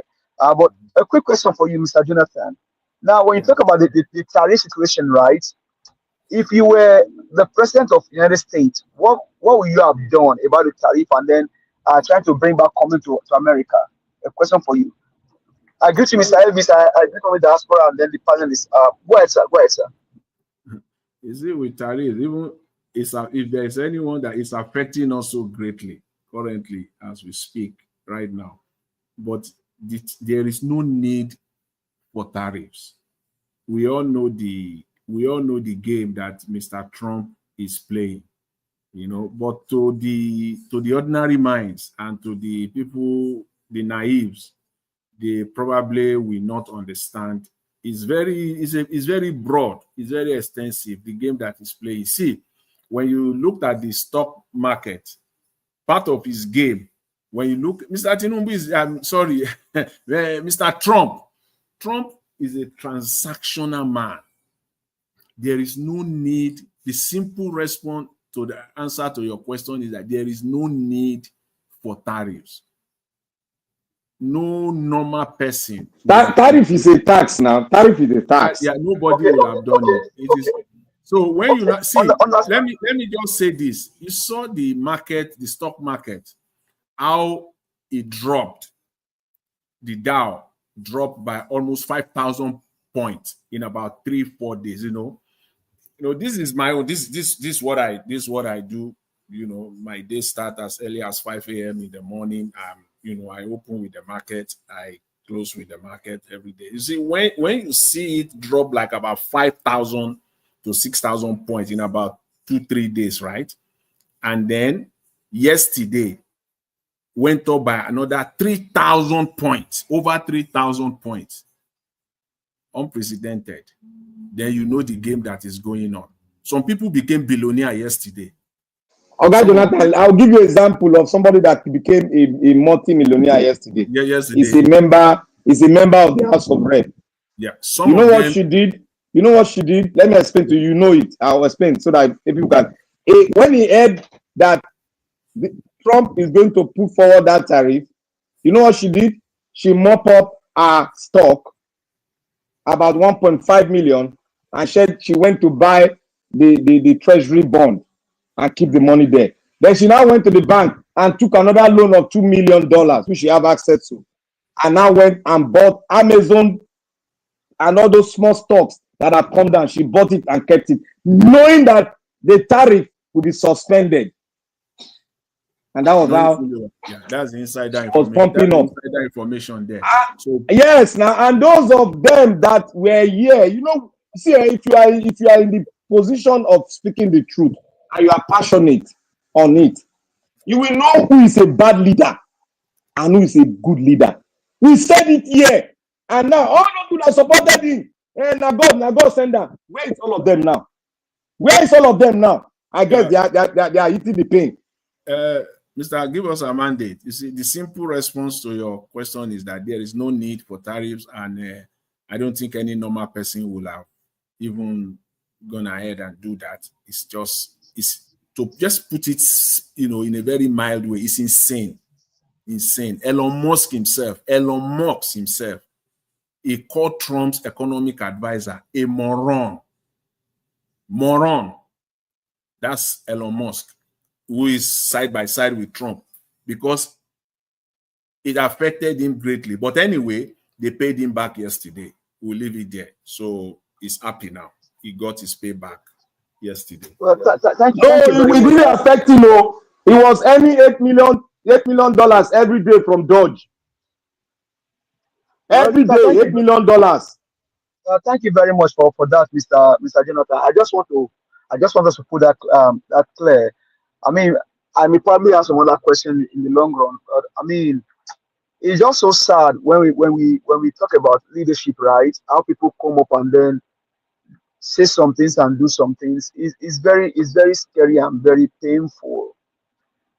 Do you know that as of today, you now have foreign students, international students, their visas are being revoked in America. International students. And I don't know if I can say this. I don't want to wish anybody evil, but I don't know if I can say this. You were clamoring for this guy. If your siblings come to somewhere like Dallas now, maybe they are in UNT Denton or UNT Dallas, and then they revoke their visa, how will you feel? How do you feel? These guys are here legitimately. How do you feel? You feel good, right? Drink the Kool-Aid. The same is happening in Nigeria. When you see evil on the highest level, it's just painful. But you know what? For the want of time, Mr. Collins, please hit the ground running, sir. Thank you.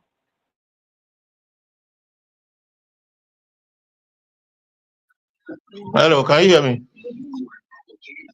Prince, welcome. Hello? No sir. You can hear I you. greet you, my brother. I've been on the background all this way. I've been on the background. Let me switch on the TV, please. Okay. Listening to you guys, I appreciate everyone. Oga Jonathan, my brother Black Panther, give us our mandate. And this is my last brother that I've not spoken. I don't have my glasses. I can now see clearly who does it. I think that should be Mr. Malik, if I'm not mistaken. So can you guys hear me clearly? Yes, so we can hear you. Okay. So, and I appreciate Mommy Diaspora that have sent me the link. You know, she has always rescued me. Mr. Elvis, they abandon me all the time. No wahala. I get on my underground level already. So yeah, that's what it is. You know, we've all said it all. I've been listening. Black Panther, you have spoken passionately. I really appreciate you. You know, it's good to speak truth to power. Mr. Jonathan, I appreciate your submission as well, your analysis. You know, you are true to the system. You know, it's a pity that we have leaders, just as you said, Black Panther. We have leaders that are not. For me, let me quickly land on the submission of Mr. Jonathan. You know, you said people of the river states are not wise, or what rather they are selling their destiny, they are mortgaging their own destiny, they are contradicting their own life. You know, that is a typical example of an average Nigerian. You know, Nigerians, they are their own problems. Nigerians, now we be our own wahala we will get to, not be anybody, not be Oibo, not be any other person. Nigerians are the problem of Nigerians. Nigerians, they are the problem of that country, Nigeria, until they will recognize the fact that they are their own problem. Solution will never come. So I imagine, you know, Mr. Jonathan asking Black Panther, would that be 400 years, because he referred to the children of Israel where they were in Egypt. And Mr. Black Panther passionately answered him that it might be now, it might be any time. For me, I'm not seeing it as only to be now, and that 400 years might be too short. Because you know why? When somebody is fighting a cause, except miraculously, it happens the way the Lord intervened in the land of Egypt when he used Moses as somebody that they have excommunicated from the land and has named murderer and a criminal to rescue the children of Israel. If God is willing to repeat that kind of venture, of which I don't know, and I can't say, that is the only thing that will rescue Nigeria, because the direction in which Nigeria is going is clear that we are made to walk into doom. It's doomed. Nigeria is doomed already because the people are not ready to change. You can see what is happening in rivers now. You can see what is happening in different places. You can see that half of the north has been taken over by insurgency and Boko Haram. It is very clear that the government, they are aware of these facts, but they are not doing anything about it. They are not interested in areas that are of their political interest that will help them refuel and lay down their stomachs. They are not interested in areas where they will get resources to add to the one they've stolen before. They are not interested in areas where people can speak power to the truth and tell them the truth and might possibly move them away. They are never interested in areas where people are illiterate. They are not interested in areas where people are not empowered. They are not interested in area where people don't know their left from their right. They are not interested in the area where people have no voice. Right now, the Northerners, they move from the north, the elites in the north, or the average or the one-eyed person in the north, we load all the blind, sorry to use that word, those that are literally blind, put them in a trailer and drop them bit by bit along the east and west part of the country. For what? telling them that they have good life, just like we travel abroad.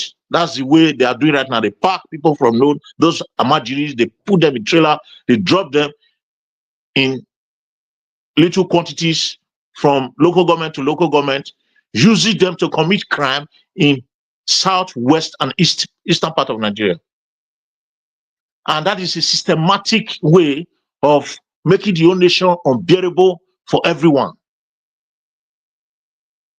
The Nigeria government and the northern leaders have used poverty, weaponized poverty against the northern children and youths. They've erased their sensitivity, they've erased their minds from what is called true way of life, and they are left them to become nothing but elements of destruction. It's only in Nigeria you see somebody coming from the north, travel to the south, and go to a building that has been erected, destroy that building just to collect the irons and the wedding work that is in the house. A house at this moment that costs millions, somebody will go there and remove everything that is in that house just to collect the irons and rod and sell for peanuts. That is a typical example of somebody that has lost his mind, that has no sensitive, that is not sensitive of anything. That is an example of somebody that is stark, illiterate, and blind of what it takes to become a human being. A nation where they pack people to do kidnapping, those that are being used to kidnap, they only give them food and nothing more. Human beings has become tools, an element of destruction in Nigeria. That is where we are walking to. That is where we are getting there. We are getting there gradually. Right now, the northern leaders are crying. Those that are not part of the system, that are not benefiting from the system because they are all the same. Those that are not benefiting from the system, they are crying out loud because, one, they are not benefiting from the system. Two, they don't know who is going to be the next victim because they don't have security. They cannot boldly say that there is no way the northern leaders can keep quiet and see the north destroyed. The northerners and their leaders have used the resources made to develop the north for themselves and for a reason that is best known to them, and they've left their people in perpetual suffering, perpetual subjugation, perpetual slavery. Some people don't even know where they are. When you watch the social media, when some kidnappers are caught, the way they comment, you will know that they don't even know where they are. They are being used just to get food to eat. That is how they weaponize poverty against the people. They are all blinded. They don't have access to information. So how would they grow? So the mind of these people has been completely erased. It's like a blank slate. They have nothing in it. What they think about is how to get the next meal and survive. So a nation can never be built in that way. So if we are expecting Nigeria to turn around in no distance time, when we are not changing those useless narratives, when we are not changing our way of approach, when we still do the same thing, then again, we must be joking. Prayer can never change it. The Lord God sent Moses to deliver the children of Israel. He didn't use magic to do it. He said, Moses, go, I sent you. Moses said, I'm powerless, I'm nothing. I can't even speak properly. He said, go, your brother Aaron will speak for you because you have to speak. If you don't speak, nobody listen. If you don't speak, nobody know you. If you don't speak, nobody recognize you. If you don't speak, you will never get your rights. He said, go, your brother Aaron will speak for you. And Moses went. Moses gave series of complaints. The Lord will say, go, I will do this and that on your behalf. Go and speak the word. Somebody must go and speak the word. Not magic, not prayers, not fasting. People need to act. We need to wake up from our slumber. We need to wake up from our sleep. We need to wake up from our dream. Because right now, an average Nigerian is dreaming. Thank you. The earlier we wake up, the better it will be for us. Can you close this door? The earlier we wake up, the better it will be for us, because when it's going to be too late, if you wake up, you might be left with nothing to move around. Moses told Pharaoh, said, "Let my people go, says the Lord." And Pharaoh said, "You are too small to come and tell me what the Lord has said." He displayed magic. He didn't just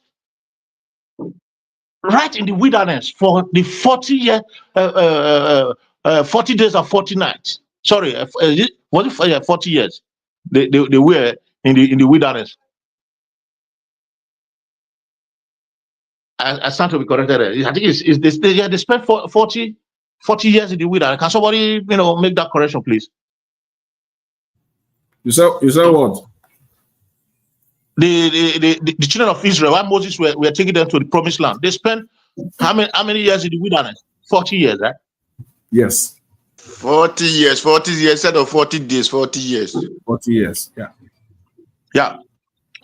Inside that 40 years, go and read your Bible and see the kind of fight they fought.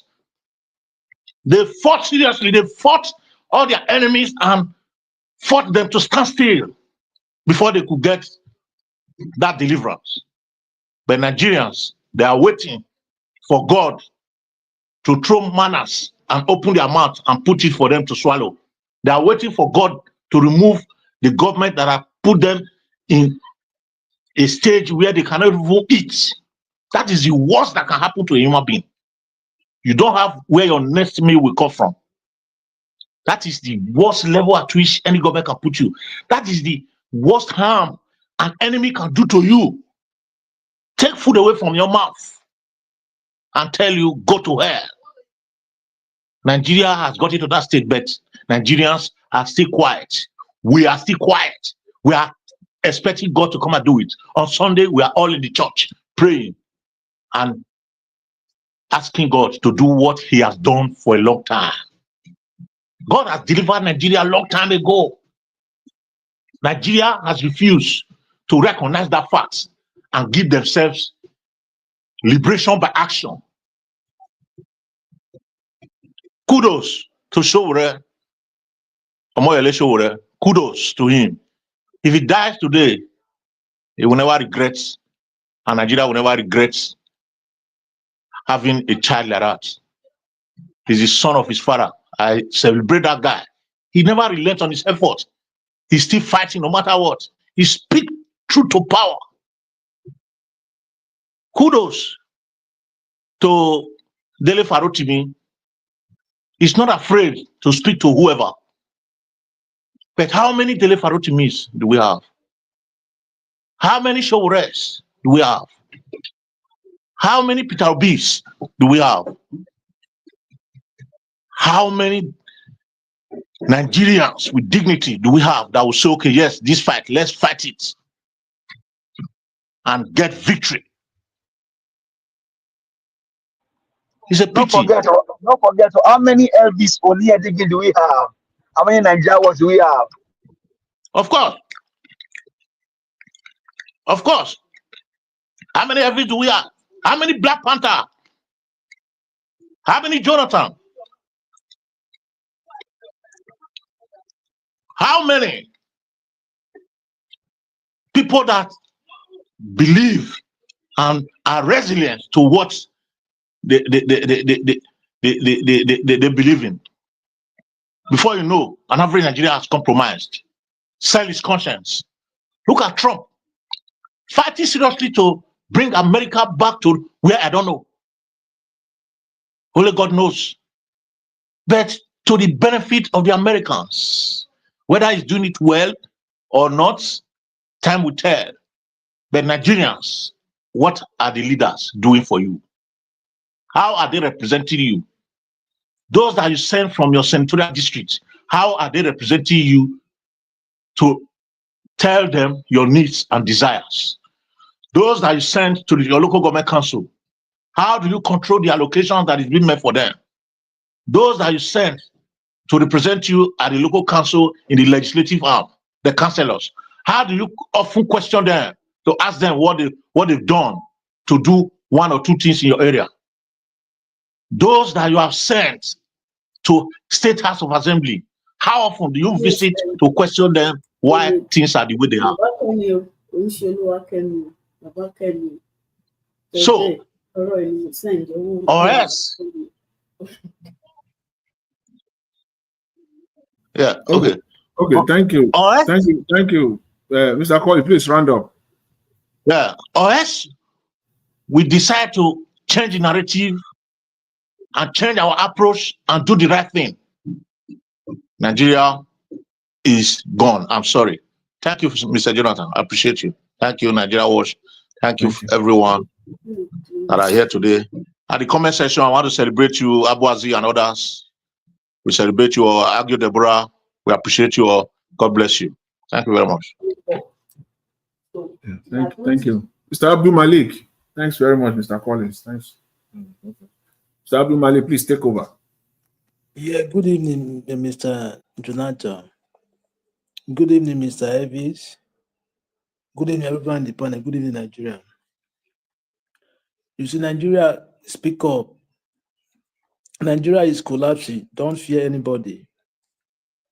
They need to speak up because the way Nigeria is today now, it's just like there is no government. And it's very sad, it's bad. When there is terrorists terrorizing everywhere, people are buying day by day. But government, they don't care. They feel concerned, no security. What type of country is that? And as of representatives, they don't deliberate such things. What they are doing there is just like essential something that is not necessary. They are discussing about. They need to speak up because the way Nigeria is today is collapsed already. It's just like a house without foundation.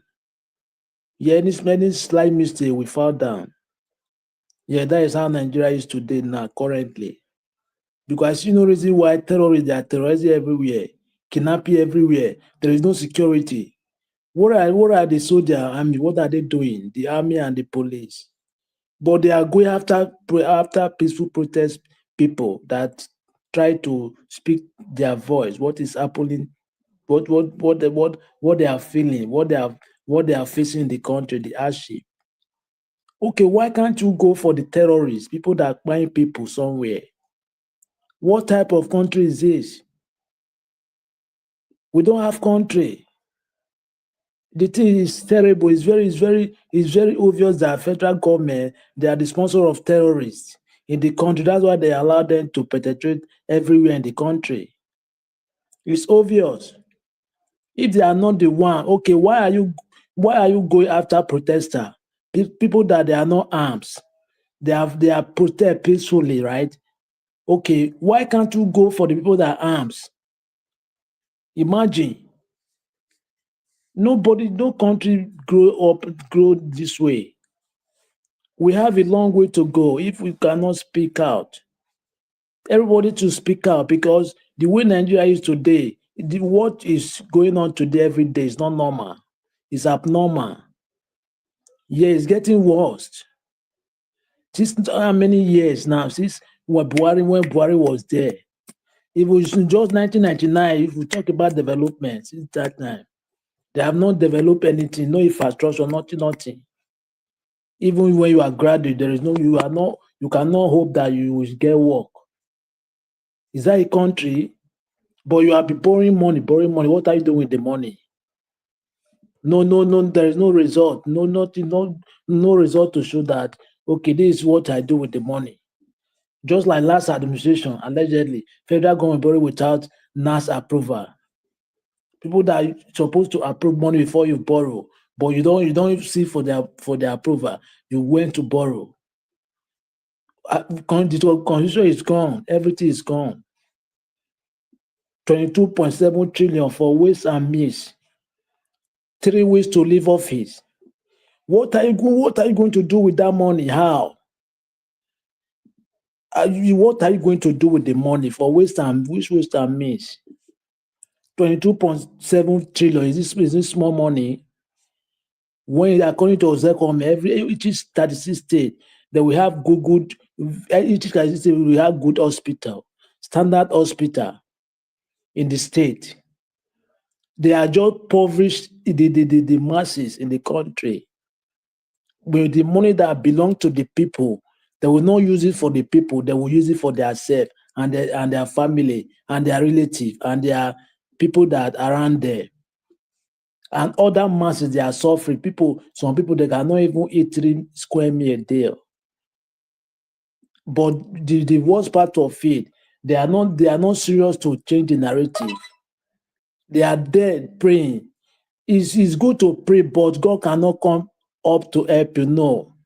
Just like example, when you graduate, first class, right? You get first class degree. You cannot sit at your home, you will get job. No. You must go outside and find work. Yeah, you cannot sit home say, yeah, I'm a first class graduate. I will get one. No. You must go out and find that job. Unless your father have company or somebody promise you will give you job. That is it. You cannot depend. God will do. God help yourself before God will help you. Yeah, that is how it is. Nigeria, everything they are calling God. We know it's good to call God, but help yourself before God will help you. You cannot just sit down. You say food will come, fall forever. You eat. It's not possible. We have a long way to go. Where the country is going now is not normal. Something is abnormal. Look at somebody last time in Lagos, right? That guy that his wife died on just the way of just on his way to the hospital just for the deposit. Because of the deposit, to deposit 500,000. Yes. Is that a country? A government, you cannot give your citizen hospital, common hospital, and you are flying outside the country to go and take treatment. It's not that you don't have this money, you have the money just because of your... No be juju be that. Now, big one. It's not that you have money, you have the money, but you cannot use the money for your people because of your wickedness. Look at somebody lost her life because of 500,000 naira deposit.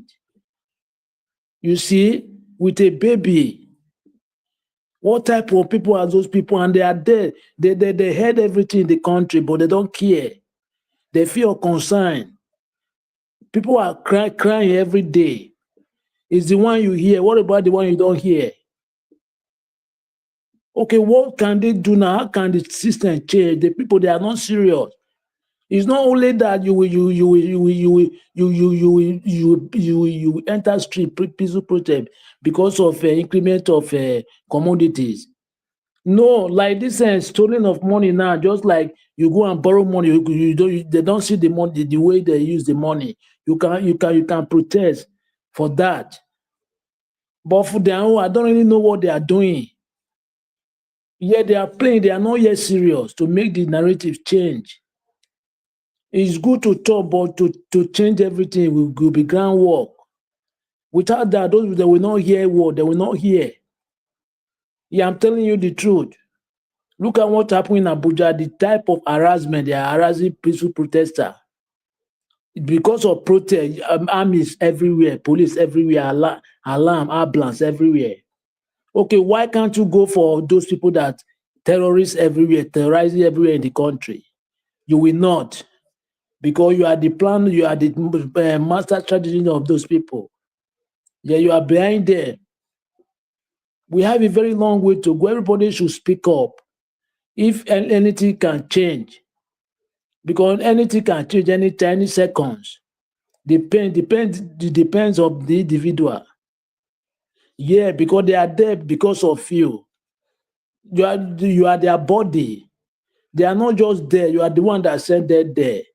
Even though they arrange themselves there, they are governing you. Yeah, if you if you cannot do it, why do you ring yourself to the office?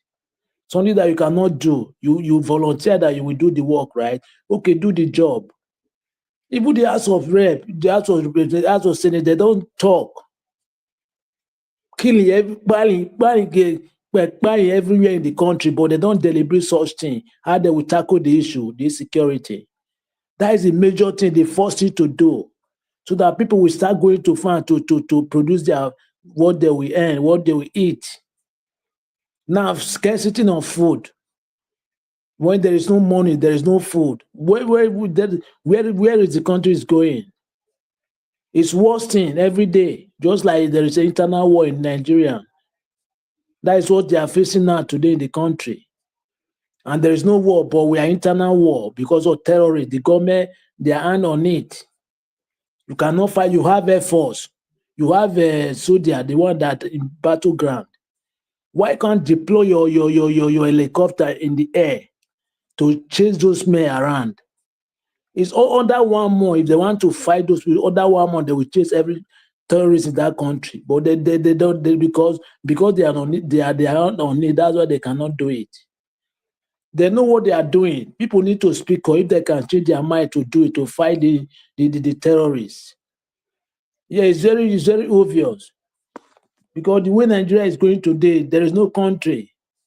We don't have country. When you say you are Nigeria anywhere, then you are ashamed of yourself because of our government. You are going to visit for a working visit in France, but the persons that you are going to meet, France president currently is in Egypt. Okay, who do you go there for? France president is in Egypt. It's not in France currently. Manuel Macron. We are just lying to ourselves. That's why the country is not moving forward. Majority of Nigeria, we don't have truth. Yeah, just because we want to get something from ourselves, that's why we don't have truth. If we don't change our mindset, we'll be long before we get it right. I'm telling you the truth. Thank you very much, Mr. Jonathan. Thank you. Thank you, Mr. Abdul Malik. Thank you very much. You know, you're very, very profound what to say. The Nigeria people will say nari juju, no war, but the army is overwhelmed. There's no war, but the army is overwhelmed. Woman, we want deliver baby. Why? Because of 500,000. But the president goes overseas for medical treatment. Nari juju be that, my people. No be ordinary eye. Thank you. Mr. Odua, make you take over. Thank you, sir. God bless you. Thank you for your good work. Good evening, Mr. Jonathan, Baba Jonathan. Good evening, everyone in the panel. Good evening, Mr. Najawash. Good evening, Mommy Diaspora. Good evening, all the commenters, listeners, and viewers. The passerby. Thank you all. Well, our breaking news. We thank God for whatever we have been seeing and whatever is happening. But the thing I just saw today is that on Tuesday, these herdsmen just knocked down 4 persons in Enugu. So that one, the news did not carry it. No paper, nothing have shown, apart from Sahara reporters who have wrote it now that on Tuesday,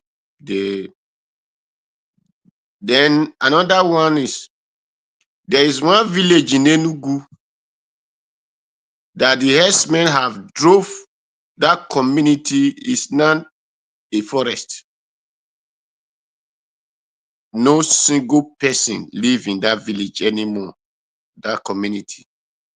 And their market was a busy market, big market. Everything is not a forest. So this is how these people have dealt with the certain people up to. I thank everybody for on whatever we are saying. But I hate to hear when person say Nigeria, Nigeria, Nigeria. No, no, no, no, no. This is where people get something wrong. Because Nigeria you are talking about, it was not the name that come from you. That is why I do say, like me, I'm a proud Benin man. In the Benin, I am Edo. Full Edo is a CAC. So, like my Baba there is a proud Yoruba man. I don't know if it is from Oyo, like my mandate. We say, I'm from here. So that is it. Then our Baba CM, we also say, I am full Anambra man. Until we begin to understand those things, then before we can now set the country the way it's supposed to go. But if we are putting it in mind that slave mentality in us, Nigeria, we are one Nigeria, Nigeria, we will not set the country. We can never set the country. Until we have to separate the shaft from the wheat. Then before we can set the country. That is why when this thing happened that day, what did the Edo state people said? We are Edos, we will protect our land. They did not say we are Nigeria, we will protect our land. No, we are Edos. This is our land, this is our origin, this is everything to us. So you cannot leave Kanu or Sokoto or whatever to be oppressing us in our land because we are tolerating your nonsense. And until we have that mentality, we're not able to deal with the police and the soldiers that are criminals, that is joining, supporting this criminal oppressing us, then we will be calling them federal government. I said here the other day that a village called Ehiyozewaru, because we call it Igwe Yozewaru, meaning Ehiyozewaru is the name of the village. It's my local government. Then did you know that the police post in the name of fighting crime, doing everything, from there to Obada Junction is no more than 3 minutes drive. But the police post will be here. These Fulani terrorists will be operating at Obada Junction before Saimore village. But the day that those police have left their post, when the IG now said police post should no longer, because of when people were complaining, did you know that the empty can, because of the law of this thing now, the empty can of Baba that they found in that police post, and people were shouting, how come? Where did this police shoot all these things? Different. So that's to tell you, and these are the people you feed the one you feed your protector, they are this, they are that. I said something, me and my brother, we used to carry Smith when Dangote was in Apapa. They haven't go to Abajana. If you drive a rice, if you are a truck driver and you are carrying rice, did you know that you don't drive in the night? Why? If you pass one police checking point, you pass another checking point. Before you pass the fourth one, your trailer will be hijacked. That will be the end of that truck. And this is a place that the police are staying checking point. Where will those hijacker come from? That will not hijack you and your truck. So a moment is net, the rice driver doesn't drive, but the smith, the iron, the other artists can drive. So that is to tell you, until you begin to know that I am from here, I need to protect my people. I do say it. If I belongs to Nigeria soldier or I belongs to Nigeria whatever, the last order cannot give me order for anybody to come and oppress my people. It will never possible because I entered this position because I want to protect my people. But because we did not have that mentality, that the purpose of we entering this thing is to protect my people. That is why our people will now be recruited as a police or as a soldier. Then they will take them to the north in the name of fighting Boko Haram. Then they will bring the Boko Haram to the south. Then before you know, one big officer will go and visit them in that camp. After that officer left, they will go and wipe all our brothers they took to that place. That is the end. That is the power of dominance or domination. That is what they are doing to us. But we, the foolishness of the certain people, hey, it is one Nigeria. No. It is better you read the handwriting on the wall and say enough is enough. If you are being recruited from the south, we remain in the south. Then if you have did you think if it is the military of the northern people that is being recruited in the north, did you believe that this Boko Haram will continue like this? It will not. Because those people will have, like, let me say the Benue people, military return back to go and be safeguarding Benue. The Sokoto went to go and be safe. Did you think that the Benue people will just allow other people to come and be dealing with their own people? It is not possible. Or the Zamfara will not open their eye and other people come and be dealing with. No. It is because of that foolishness we have, the certain people have. Then they will take our out to the north. They will bring the north to, because you are the egg, you are the golden, you are the egg that laid the golden, you are the hen that laid the golden egg. So for you not to rise up, they will not take those your people that you believe that will have fight and defend you in the name of one Nigeria, take it to their place and leverage them. Babangida did it. Buhari did it. All of them are still doing it till today. So by certain people, stop thinking, yeah, one Nigeria, this one Nigeria. No. First is, I am Oyo man. I have to defend Oyo. I am Ogun man. I am a Enugu man. I am a Akwa Ibom man. I am this man. That is only solution. By the time you have that mentality, then everything can settle. So this is my advice, because as I watched that video today, that a whole village in Enugu, none. When our brother Unadi Kanu were crying, some ignorance of my people hate Unadi Kanu, and we are saying they were the cause. That is why when I hear some people are talking, Unadi Kanu, this, I laugh. I was suspended in a group. I was knocked out of a group because I told them reality of life, that this thing that Unadi Kanu is doing is not doing it because of Igbo people. Because the Edo people said, it is only a foolish servant that said it's my mate that they killed. They did not kill me, or they did not beat me. Because after they finish dealing with that, your second servant, they will come to you.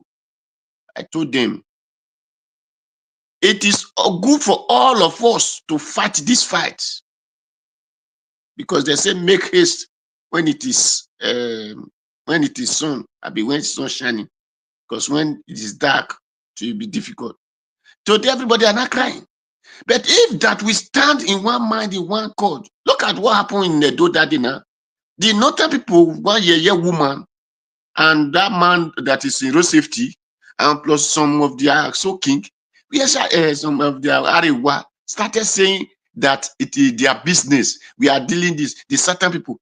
But they did not say their people are destroying the certain people business. No, they were saying compensation. Come and do this. We are doing. Is that not too much look down on person? Your cow, your so-called brother, taking his gun to chase me out of my house. chase me out of my farm. Then the police will say, we are guarding you. They came to Urumi that day. There is a warning I need to give to Nigeria police, because if we hear anything that happened that they are doing in the north, they do it in Edo State now, because in the name of they collect gun, the security people known as vigilantes. You come and collect whatever they will use to protect people. And in this case that happened, yes, will be a child play to what Nigeria police will see, because we will not longer open our eye for you to join the people, whether you in the name of one Nigeria or in the name of you are obeying order. Then to tie our hand backward for them to be using K to flog us. It's better. Mr. Odua, I support you 100%. There will be more fiber in the door. Because what Nigeria police is going to see, me that I'm talking here, I will ready to go down because it's my land. What Nigeria police is going to see, then they will know that. No, Mr. Odua, just cut it short. There will be more than fiber in. Because this thing is getting out of hand. Anybody that wants to know the meaning of what you are saying should go and look for the story of Anini. Because this thing, you want to tell our people hands and give other people cane to start flogging us when we are even complaining that they have flogged us before. So they said the wise is enough for the wise. That is the message we need to tell the Nigeria police now, that they should be ready. Because I'm telling people, if this thing starts, whoever that want to buy kerosene should go and buy kerosene. Who don't know how to do electric welding should go and learn how to do. If you don't know how to file, you should go and learn how to file. Because things is going to change within 24 hours. Who don't have cupboard should go and learn how to be saving cupboard down. Those cupboard that they used to shoot, we used to celebrate when we were small. People should go and learn how to do it down. Because if we don't wear automotive, that don't see. Yes. So when the fire on top the mountain, when we are in the primary school, they say, run, run, run, leave your father, leave your mother. So we are just giving a sign of what we be. Because that thing I watch really break my heart. And it is the duty of all the certain people, whether you say you are Southwest or South or Southeast, whatever. It is your duty. Yes. This Enugu thing, is it not, where is the governor? Is it say, what is it saying, the governor? Where is he? I don't really care about the governor, because those people are there just because of money. The certain people hate themselves for their peanut. And these resources that they are giving you peanut coming from you. So, until the Satan begin to know that the greediness of money is the root of all evil, according to the Bible. Say the love of money is the root of evil. And that is why. And with certain people can never wake up. You don't know why they will never wake up? Because the religion they embrace, called Christianity, it will make person to become the highest foolishness on earth. Okay. All right. Sir? You can now round off, sir. Thank you. So that is the solution. That is why it will be difficult for the certain people to unite and talk in one voice, because Christianity take away your sense to think of a better life and give you the sense of illiterate and let you know that leave everything on earth, don't worry about it. The one you are going to worry about is a place that nobody have ever go, but testifying how it look like. So called heaven. So that is why it will be difficult. But when it happens, we go to tell people we are not Christian. No, we are neither Muslim. So we exist before this religion came to our land. And that is the reason we will stand and defend our land. Thank you, Mbaba. Thank you very much. Thank you. Thank you. Mr. Jonathan, can you give me 10 seconds? Please go ahead. Yeah, sorry to interrupt you. See, I want to, this ain't no good that they drive out villager, people from the village. Where are the SNL, right? The soldier there that they say they created the security there? Why can't they go after those people, the terrorists? You know that everything in Nigeria is not it's not black and white. You see, because you will be wondering that those people should be out now. If not anything, even if they are not fighting back or doing anything, they should be shouting on top of their voice now, so that the whole world will hear them. So that the Nigerian mainstream media will have no choice but to follow suit. But nothing is happening. So you will just be wondering, Nigeria is a very complex country. What happened, in Uromi? Before the thing even happened, you saw the way the whole thing was just running over the internet, and now they started magnifying it. Even their so-called leaders from the north, they started magnifying. Before you know what is happening, the whole thing was all over the place.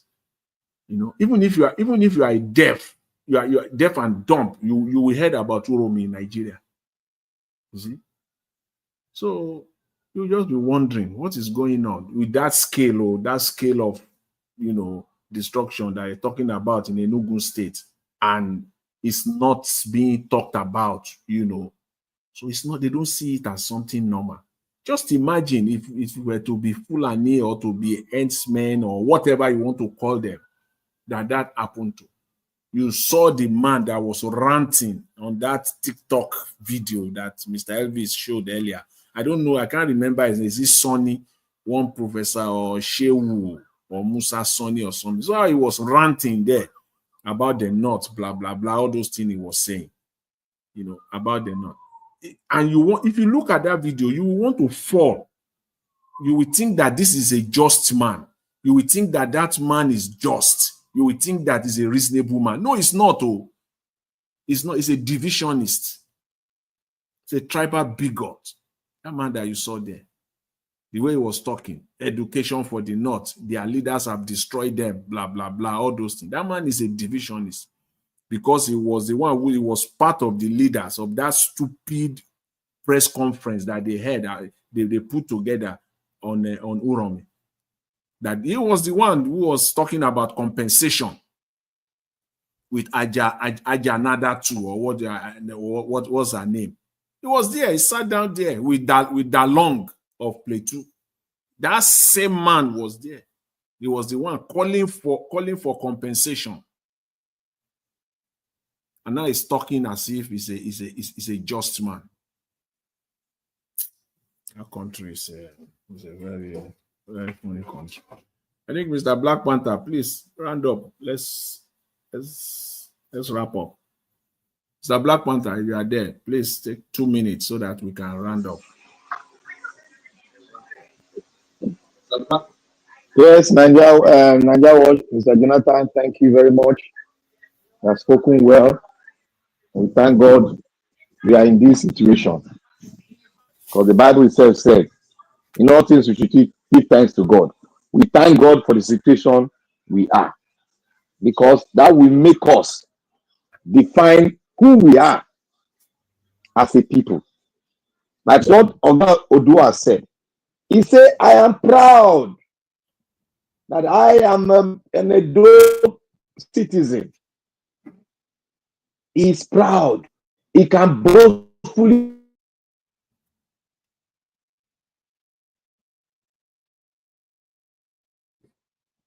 So Black Panther, we lost you there. It's like your network is not operating. This topic, are you hearing me? Yes, we can hear you now. This topic, we should really.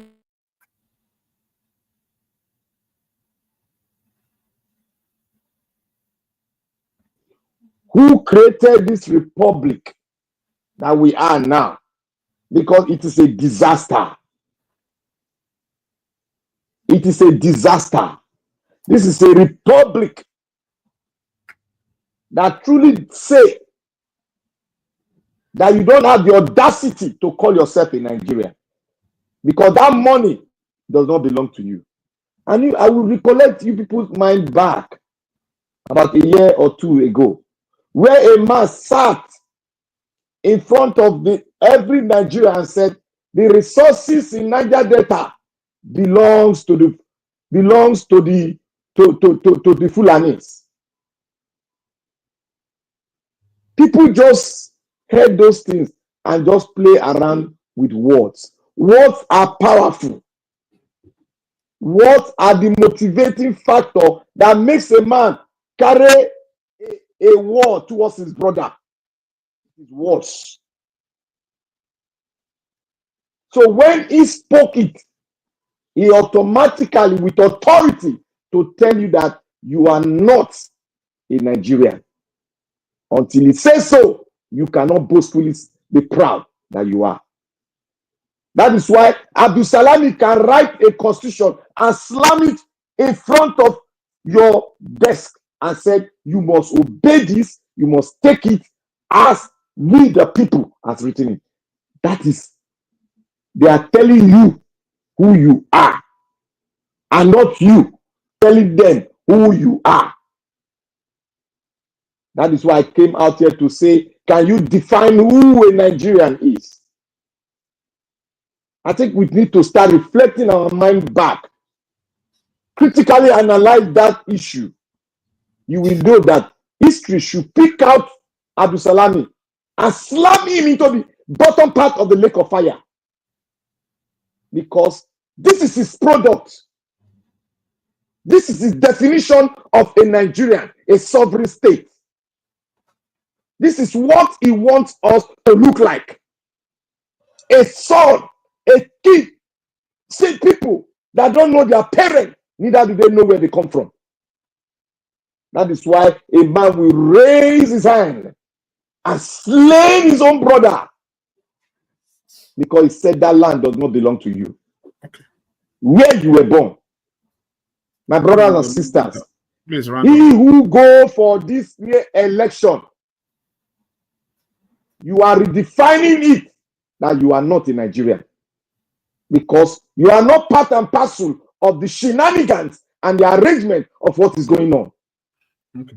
Our heroes, our forefathers have done theirs, and the rest is left in our hand. Whether we want it to prosper or whether we want it to die. So we should define it. It is in our court now. We should define it. Freedom does not come like that. Freedom, you must fight for it. Israel is fighting a lifetime fight to gain their land. You all continue to pray. Pray until you stifle yourself and go 6 feet. I beg to rest my case. I want to thank you to Nigeria Watch. Thank you to everyone. We should continue to preach the good news and don't deviate from truth. Thank you. Thank you. Thank you, Mr. Black Panther. Thank you for your submission. Mr. Odua, thank you for your submission as well. Yeah, let's round up. I don't know if yours mandate is ready. You can go ahead. Just 2 minutes. If not,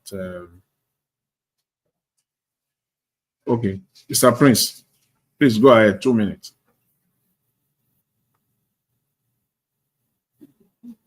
Mr. Prince Collins.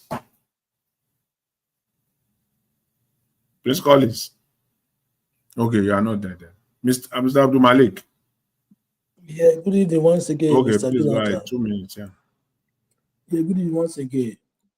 If it is really they drive those people out from their village, where is the what did they call the army they say they form in the southeast, the SSL, right?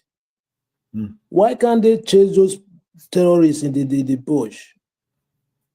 Because I watched a video in Nigeria Watch WhatsApp group when they was buying a cartoon. This is the time they need them to go there to go and chase those men away. Because I see no reason why people come from outside, they have the audacity to chase people from their village. How? And you are not from that place, you are from another region, come. It looks somehow. You see, Nigeria we are living today, everything we are saying still depends on those federal government. They are the cause of everything that is happening in the country today. Everybody wants the country to be divided, but who will divide it? That is the question. Who will divide it? Look at Igbo, this Biafra war, right? He has been 50-something years now. And according to international world law, international law, where some part of the country fight for agitation, 50 years they are free to go. But till today, nobody talk about that. There is a people in Nigeria. They are working. They are treason. They are working with the international body. They are the one that are selling Nigeria out. That is what we are facing. That's why they cannot put somebody there who knew what he's doing. I wish Obi now was there. The country will be better than this time. Yes. Look at what we are today. It's just like we don't have government. People are buying everywhere. Nobody that farmer they cannot even go farm anymore. Okay, what do you think else will happen next? Nobody know. Everybody is at risk in the country. No security. No security. Nothing guide you. You are on your own if you are not strong. Unless you know what you are doing. Okay, Just Mr. like Mumali. people that I don't understand those students now what they are doing. Because students nowadays, when they were in the university, then they know what to do. Even the federal police, those people then. But today, I don't know what they are doing there. It's like they are playing. They don't know what they are doing. Yeah. Yes. Yeah. Thank you very much, Mr. Jonathan. Yeah, thank you, Mr. Abdul Malik. You see that last one that you raised, the Nigerian student, what they are doing. You know, if you listen to Ali Baba the other day when he highlighted those things that you need to do to become Nigerian president, that one is part of that list. It's inside that list. He said that you must what? You must get the National Association of Nigerian Students on your side. Agbado has successfully done that. He has pocketed them. They can't do anything. You know, that's why for the first time, unprecedented in Nigeria, Nigeria was not this worse when you will see Nigerian students coming out to spearhead, to lead, to play that role. That is when Nigeria has students. That was when Nigeria has students. No, it's because they don't pocket them. They don't fit do anything. Those ones that each and every institutions in Nigeria, each and every one of them, especially the major ones in Nigeria, about 10 of them in Nigeria, University of Lagos, University of Ibadan, University of Benin, University of Port Harcourt, University of Calabar, Ahmadu Bello University, Usman Dan Fodio University, University of Ife. All these institutions, Mr. Jonathan, sorry, MIT in the East, and then University of Nigeria, Nsukka, 10 of them. You see all these institutions, once you go there and you pocket them, that's all. Baba Jonathan, listen, see the you have to understand. I said that time when Nigeria has students. Now Nigeria doesn't have students. Because the time you are talking about, that time school was not a scam. Everybody want to go to school. So this time, school is a scam. So ask people, they will tell you school is a scam. What is the need of me wasting? Okay, how do you mean it's a scam? Oh, okay. Go and meet Nigeria. They will tell you what is the need of me wasting my money in the school. Can people even afford the school terms now? You even have money to buy food, not to talk of to pay for your handouts or to do this, to rent house. Among these guys said they are paying the hostel the other day. Where do they have those money from? So automatically school is a scam. What is the use of Wole Soyinka with his literature today in our society? Is it not to come and say people are fascists when people are fighting for the right cause? So if people who you look onto in the name of school could not bring an example that developed the land for you. But Mr. Odua, even if school is a scam, right? Let's even agree to that. But if there is any time that students need to really be more, determined to fight or to take on the struggle, it is now. Now Yes. now that there is hunger in the land, now that even to get money, some of them are struggling to pay their school fees. This student loan that they talk about is all propaganda. You see, so it is now. So you'll be asking the question, something is wrong somewhere. This, for me, they have been taken care of. They've been, Sir, I will tell you, the lecturer has made students not to value schools. It's schools that a person who read so hard, works so hard to say, okay, let me come out from school and become something. The lecturer will keep on disappointing that person. The person who did not even know anything, the lecturer will pass that person. Automatically, there are many things that kill this morale of the school. It is not just only the school morale have died before now. So that is why those people doesn't even value it. Are you saying that? So are you saying that? Are you saying what you're saying is that? So the Nigerian student associations, they are okay. They have not. They are no longer up and doing. You mean that they have not been bought? That nobody, they are not in the pocket of anybody. Sir, it is not now. It is, we cannot say now. That is that morale of being this thing. From the day they started, I understand. I want to tell you, sir. I want to tell you the reason. From the day they start bargaining themselves, I'm green, you are blue, the other one is red, the other one is that. That was where every school, the morale of the school died. Yeah, I understand. I understand that morale part, that even what they are getting today now is not even education. People who get they are not even employable. In most cases. That part, that portion, I understand that portion. You see, the portion that I'm striving at is that these people, if there is any time for them to even struggle, for they will say, aluta continua. If there's any time they should be singing aluta continua, it is now. That the reason for that is because those of them that are supposed to spearhead, let me just use the right word. Maybe I'm being diplomatic. They have been paid. They have received money. So they are feeding them. They are a paymasters. Mr. Jonathan. Yeah. I think both of you are coming from different angles, but you are speaking the same thing. Mr. Odua said they be balkanized. That is why they cannot define themselves. You are saying they've been bought over.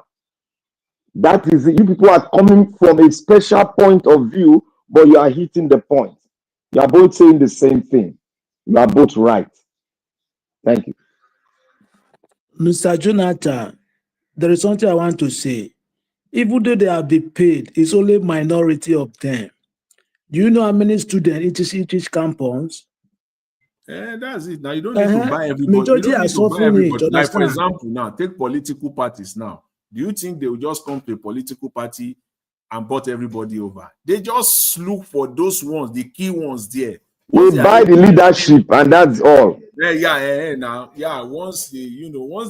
Once they get those ones, it's all. So it's just like Labour Party now. Sorry. Like Labour Party now. Like Labour Party, that's why I'm going to. Like the Labour Party now, people will be thinking, oh, Labour Party, Abure is just a wicked person. Abure is insensitive. He's supposed to leave the power. No, Abure is being sponsored. Their intention is to make sure that they dislodge every party that has a voice, so that they can turn the country to one party system. Dr. CM just joined us. Dr. CM. Since you just joined us, Dr. CM, please take 6 minutes so that. Okay. Thank you. Thank you very much. Who give a key? Where pass center? Good evening, everybody.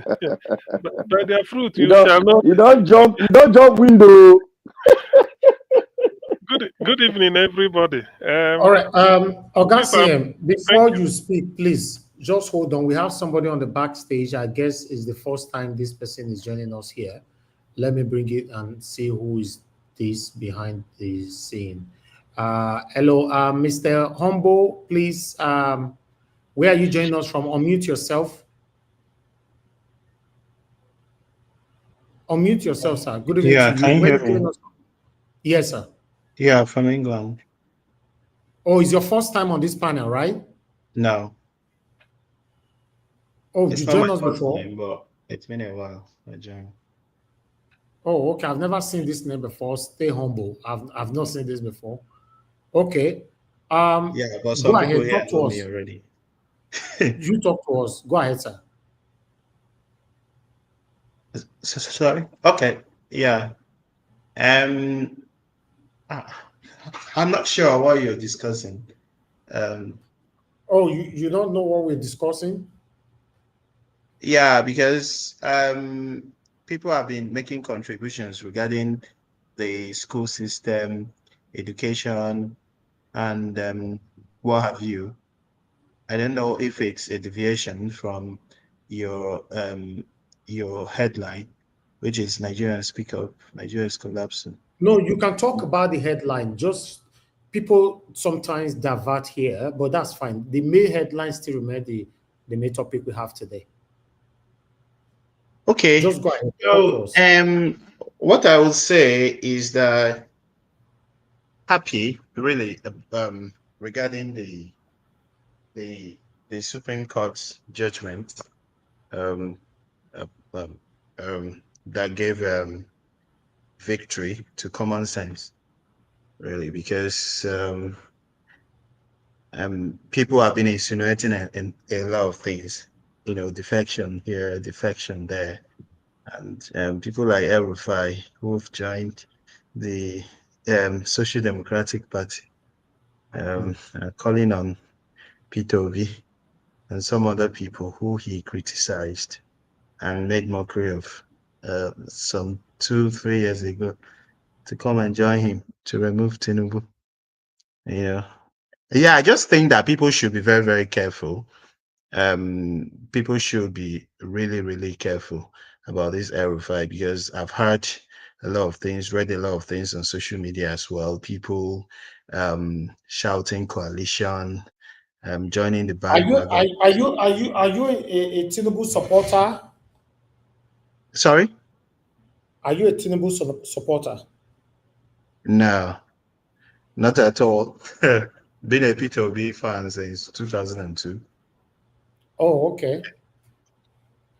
Yeah, but Okay. what I'm saying Okay, go ahead. is different a bit from what so many people think. Just because in Nigeria, you know that our political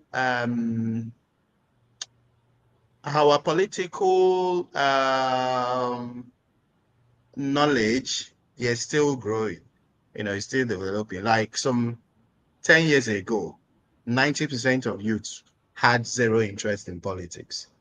Zero interest. Nobody had any interest in anything. Geopolitics and current affairs, international affairs, nobody had any interest. Yeah. So, but we are growing, we are not there yet. So people have this tendency to always join the bandwagon, to say, oh, if you don't go into this coalition, then, you can't make it. Just because in 2015, there was a coalition in quotes and Buhari came to power. Forgetting that the coalition that brought Buhari to power was not just because few people fought Jonathan and then made their way to power. It was because he had strong, very, very strong backing from the United States. So they were the architects, the authors of that plot to remove Jonathan. Is that not just because there was a coalition? So if people think that you would remove Tinubu and because you want to form a coalition made up of El Rufai or Atiku Abubakar, who have some of them have zero political capital. Some of them, most of them have zero moral and ethical capital. Even people of from the middle belt are saying that if Peter Obi is found with characters like Erufai, he will lose their support. And if he, yeah, he will not even be found with characters like El-Rufai, but if he manages to find himself there and he loses his support, it will serve him right, because what he has going for him, the movement that he has, is the movement that if any of them has, people like, let's say, Showore or El-Rufai, they will not even join anybody in any conversation. They will be so proud. They will be so arrogant. So what he has going for him is the Nigerian people. Just like Dere Farotimi summarized it when he granted interview to Noble, the last major interview he granted. He said that what will remove Tinubu from power is not the coalition. What will remove Tinubu from power is the coalition of Nigerians, get it right. Not the coalition of El-Rufai and other hawks and other political jobbers, but the coalition of Nigerians who P2B already has. What I usually tell people is this, that the stage that P2B is in now is not the stage of convincing people to vote for him. He has passed that stage. If election is conducted tonight, in Nigeria, anywhere in Nigeria, P2B is taking at least 80% of the votes at any time. Now is the stage of protecting the vote, making sure that the votes count, and making not even the stage of convincing people. So for a coalition, because you want people. And then if you say, okay, let's form a coalition so that these people will help to protect the votes, you're wasting your time. Because if you are joining forces with people like El-Rufai just to make sure that Tinubu doesn't manipulate the system, then you will fail. The only people that can protect their votes are Nigerians. I keep on saying it. The only reason why Tinubu will rig election, the only reason why there will be manipulations and everything going on in Nigeria is because of the Nigerians. That is because the Nigerians allowed it to happen. Both the Nigerians at home and the Nigerians in diaspora. Again, this is a caution to Nigerians in diaspora as well. We have a bigger role to play because we are more enlightened, we have more financial muscle, and we can influence things in Nigeria. But it appears that the Nigerians in diaspora do not even have a coalition. They are not united. They don't even understand. They are just satisfied in, just succeeding, in quotes, whatever they term as success. Maybe, getting a good job, buying a house, driving a good car, marrying, having children, this investing, which is very, very good. But again, you see what's happening in the US. These people can wake up any day. Any president can come to power in any country. Any prime minister could come to power in any country and revoke any citizenship, and revoke any residency, and revoke any work permit, whatever. And people might be left stranded. You understand that someone was born in a particular place in this present world that we are in. It's not permanent, does not guarantee that the person will continue to have, would enjoy what they had previously enjoyed in that state. Look at what's happening in America. So people must begin to think about what they need to do, and they can do it. The only thing stopping them from doing it is because they don't want to do it. They still feel that they are comfortable. So that is the role that people will need to play. And this thing has stages. What I will do personally is the next time that I'll come here, I will give you stages of the manipulation, where it will start. Starting from the appointment of their next chairman, down to even when they will start the voter registration, etc., down to the day of the voting. There are up to 10, 15, 20 different things they might do to manipulate the process. And there are more than 10, 15, 20 different things Nigerians themselves could do to counter them. So that is the level that we should be reasoning at this point. That is it. It is the Nigerians themselves that can fight the system, not a coalition of El Rufai, Atiku, one Adebayo, Adewole, whatever he calls himself. Not those people. All right. And thank you. Mr. Stay Humble, what's your real name, sir? My real name? Yeah, your name.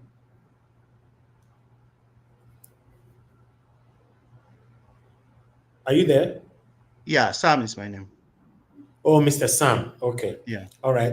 I like the fact that your channel is called Stay Humble. That's fine. Mr. Sam, thank you very much for that submission, and thanks for joining us today. Hopefully, you're going to spend more time with us here whenever you have the time, so that, as you know, on this platform, we all are learning from each other's. Nobody should rely on just one person, knowing that this person can take us to anywhere. We all need to learn from each other, put our voices together to see how Nigeria can become a better country in our time. You know, I don't mind if anybody supported Tinubu, because I asked you earlier if you're supporting Tinubu. I don't mind, but anybody who come here supporting Tinubu and you telling us the truth, yeah, that's fine. You know, everybody have right to freedom of association. You know, but the fact that some people will come here, they are not even here. Most people who supported Tinubu, they are not even bold enough in public space to mention the person they are supporting. They are always lying and all that. During the time of 2023 presidential election for Peter Obi, a lot of them were coming to this platform. They were always lying and lying. No, I'm not supporting Peter. I'm not supporting Tinubu. I'm not supporting. Whereas the submission will indicate who they are actually supporting. But your submission today now shows that, you know, you stand for a better Nigeria, and I like that. You know, anybody standing for a better Nigeria, the individualism that you're supporting is not really doesn't really matter to me, as long as you stand for a better Nigeria and you speak truth to power. Thank you very much, sir. Once again, I appreciate you. Yeah. Thank you. Thank you, sir. Augustine, thank you very much, sir, for your patience. I would like you to talk to us now. Good evening to you. Augustine is the last person now, because we want round up now. Nigerian watch, your station they mute too. Una no dey hear me. We dey hear you, but there's no movement. I dey hear you. It's true. It's like it's frozen, sha, but if you are hearing my voice, that's okay. Okay, maybe it's frozen. Let me work on that. Yeah, go ahead, Augustine. Thank you, sir. Another was I give her 2 minutes for a bed after seeing. Like I said, let me just say this off cuff. I know when I'm always the person saying all protocols duly observed, it's because of the fact that when we're on Niger Watch, time is not always our friend. So, and Niger Watch have do always establish protocol at the beginning by greeting everybody, welcoming everybody, commentators, those on those that will join the panel, those listening, and those viewing, even those that are listening secretly. So I can't be going all over it, but that is by the way. So that's why I always say all protocols to cut everything short. I join whatever he said at the beginning, whether I'm there or not. And Augustine, you are doing it the right way. If everyone on the panel have to greet everybody like I do, we'll not go come up for here. Exactly. So it's fine. Yeah. Because your protocol is always elaborate. When I listen to you at the beginning, you greet you talk, you in fact nearly everybody. It's just like you are calling names, but that is what it should be. It's a mark of respect and professionalism, because people you are not seeing yet, you are welcoming them and speaking politely or whatever. So you see, what I want to say, this Nigeria is collapsing, that Peter B said. You see, the thing is that ordinarily, such a thing is, we may not even debate it. You just take it home and sleep over it and ask yourself, is it true? How? If it is not, judge by yourself. But like I said the other day about Colombia, there is nothing, there is no situation that is not reformable or maybe salvageable.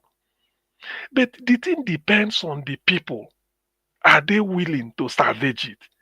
Because we know the solution to Nigerian issue. We know it. We know the solution. But the thing is that we tend to pretend that he go better. You know, go. You can't just walk overnight. If we believe, that's why I always say, after listening to Peter B's speech in that platform, this Koju Oyemade, God bless that man for organizing that thing. Every first October, not to first October, every 20, the 29th May, when people are celebrating whatever in Abuja, he will organize it in Lagos at Iluk, is it Orile Egomu or Egomu area. Peter Obi said any governor that tells you he can do what he want to do, if you just say you don't want to steal money, the money is there for you to use to solve the people. At least people will see the level you did and praise you. But when you come in, you don't want to be a billionaire overnight. Like, look at the way Wike is parading money. Somebody said he used the, what is it called, Rolls Royce. I don't know whether it's true, to go to one function. All those things, do you need it? Tinubu bought yacht. Is it when you are in France and the yacht is in Lagos, maybe in seaport, in the ocean there? All these things are just waste of money. Okay, the jet you bought, you are using it. So we know where these things are. We know our problem. Our problem is that we don't use our resources to help ourselves. The other day I heard that an army officer is paid 50,000 naira. How can that be? How can you pay a soldier carrying gun, GUN, 50,000? There are things that should not be heard of. So all these things, when we look at it, you now find out that nobody is committed anymore. So when people say that Nigeria is collapsing, this is what they mean. No institution of state is working. We can't conduct election. Who are we deceiving? When you are doing something and you are getting in fact, the result every year we conduct the election, the one before is better than the one today. The one where we the shout say this one no good. The one we are going to do tomorrow, this one will be better than that. So we are sinking, and we know the truth. We know what to do. So why can't we just say, look, enough is enough? Everybody is bleeding. Nigeria is bleeding everywhere. Nowhere is nothing. Everybody is bleeding. So why can't we now say, look, we have come to a situation whereby the suffering is now equal everywhere. So what do we do? I don't need to leave my state to go and start to solve the one way there. If there is one in my state to solve, go to your, let us solve it that way. But when people say it, they still have hope. It's not you. We can't change the situation by feeling that there's somebody that we do. Mm-mm. Go to your local area, solve the problem there. Everybody stay your own, solve it. This thing will be solved. But we still they feel that now this man cause him, now this man no cause him. We have to do it this way. If you do, there's no formula that we work on. It's from our mind. We have a very dirty mind. Look at the mess Nigeria is now. Yet they are borrowing money to share. How can when will we stop? You go and borrow money in a country like Nigeria that when you talk of gas deposit in the world, you talk of Russia number one, Qatar number two, Nigeria number three. In the whole world, gas. Former Minister for Science and Technology said Nigeria is not even an oil nation. Nigeria is more of gas than oil. And the gas will last more than crude oil. Can you imagine since they start to drink crude oil in the 50s? It never finish. They say gas can even outlast it. So what? And then these are money. Yet we are the poverty capitals. I mean, people should go and reason. You can't be at the middle of Atlantic Ocean and still be talking that you are thirsty. You need water to drink. You people go to look at you. So it has come to a situation whereby Nigeria is collapsing. It's no longer take it home. In your bedroom, you think about it every day. It can be reversed because we have the resources, we have the manpower, everything. Why all this wickedness of some people? We feel that I have arrived. I want to amass a wealth that you can't finish. I mean, at this point, people should be ashamed. There are things you have to ask yourself. Do you really need all this? I'm just appealing to the conscience of everybody. Because there are things that when you reason with it, you start to wonder, are we really normal? Why is it only us? Look, somebody was mentioning Burkina Faso. Go reach 5 years, Nigerians will be moving to Burkina Faso. Double landlocked, a desert almost. But the man who is leading them came with the intention that he doesn't need all those. He want to hit people to breathe in fresh air. Why is our own people punishing us? Sometimes you have to ask yourself, when you've acquired money that even your generation can finish, is it nothing? You now stop. Use the little and save us. Nothing. Nigerians can't get food to eat. Electricity is there. We are still battling with electricity 60 years after independence. Nothing. Not be So, juju be that. Abi, you know, you see that, to me, I feel ashamed. Because, do you know, Nigerian problem, it doesn't require rocket science. All it requires is for somebody to say, look, I don't want to steal money. I want to use it to work for my people. 1 year, you will just people go to say, can something like this happen? Because the money is there. You go and cut money and go and dump abroad to build houses you can't live in. Mansion everywhere. The other one, is it not a Kurema that used to say in those days, 40 houses? The one EFCC sees though that he cannot account for. Not the ones he can say, "Na my salary," but 40 seized, 9 in Dubai, and he's in prison in UK. I'm using him as an example. 9 houses in Dubai, 15 in Abuja, 10 in Enugu, making 25, 1 in Lagos, making 26, 2 in UK, making 28, 3 in US, making 31, then 9 in Dubai, 40. I don't cry myself. So all this are a typical example. What are you going to do with this? By the time you come out of prison, are you not ashamed? So sometimes I wonder, if Burkina Faso man, they thief money now, their country for the happy. But look at what he's doing there. Why can't our people, all these people say they are a leader? Why can't you say no, no, no, no, no? It's okay. Who are you competing? You go there and be stealing money All and right. packing. It's a shame, really. Thank you, Thank Niger. What? It's sometimes you come, you just want to. If you verse one day talk, the other day you go just on your knees, like Professor Zekome, they say they beg them, stop stealing money. Use it to save the people where Nigerians are died. They can't get food to eat. You can't go to hospital and see Panadol. Yet you are packing billions, millions in dollar. Hi, now, wow, these are Okay. evil people. Thank you. Thank you. Augustine, I appreciate you, sir. Thank you so much. We've come to the end of this broadcast. Oga Prince, you wanted to say something quickly before we press on the button? Okay, that's fine. I was not here when they called me. I was quite busy. If it is time to close, no problem. We have more days. We'll set it all. That's yeah. Where's it, sir? No, sir. Thank you very much. Everyone, I appreciate every one of you for your time with us today. We've come to the end of the broadcast. We are almost 4 hours now, so let's put ourselves together for another day tomorrow. 7 p.m. Join us every day here, and let's continue to talk about what is affecting you and I. I'd like to appreciate Oga Jonathan. Thank you very much, sir, for taking over the platform. Thank you, Oga Prince Collins, for coming in. Abdul Malik, Mr. Oduwa, give us a mandate. Black Panther, my brother. Thank you very much. Stay humble. It's good to have you on the show today. Looking forward to see you again, and appreciate every one of you.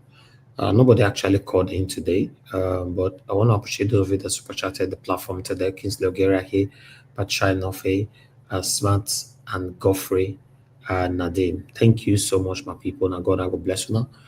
The people right down in the comment section, Mother of Mommy Diaspora, thank you very much, Mommy. I appreciate you always for all that you do.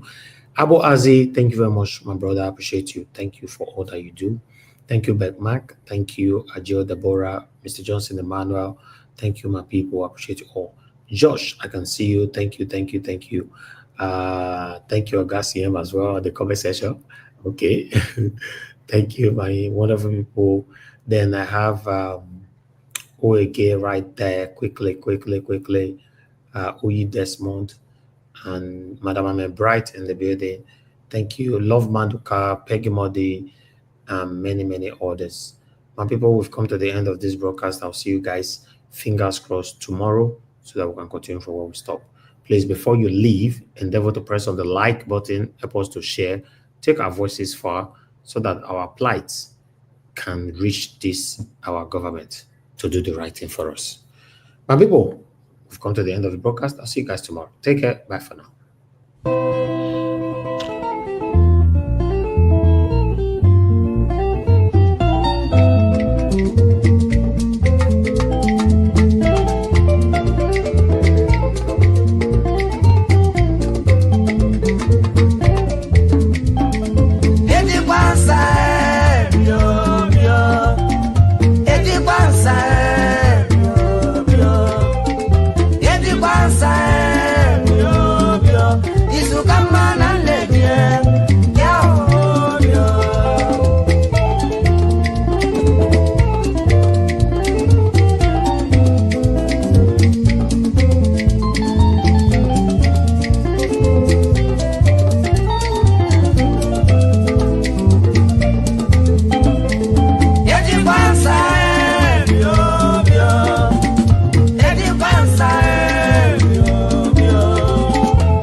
ni beye mula meba atuma e pijo cycle ndaba nyo wote monem abama ndaba bob solo e bob dapa ndaba nyo baba atijo blow kiri biao wamase watch you be cross awosaku tela banye that yet the bros were machane ndaba chicken bros of West Africa ndaba general importer Tusokole glass dealer ndaba Mike merchandise electronics dealer Jona nyeye bia wanem anyeye Toyota Crown wo mako mego Edi kwanza mio Edi kwanza mio Edi kwanza mio Isukama na neje mio Agajakwe onye mbisanye Efi anya ojiri aka bachi nwanne Umeku biao Ambu weku ndamare ya Tisike wasuji Philip wabionye ma Cheye HSK wasuji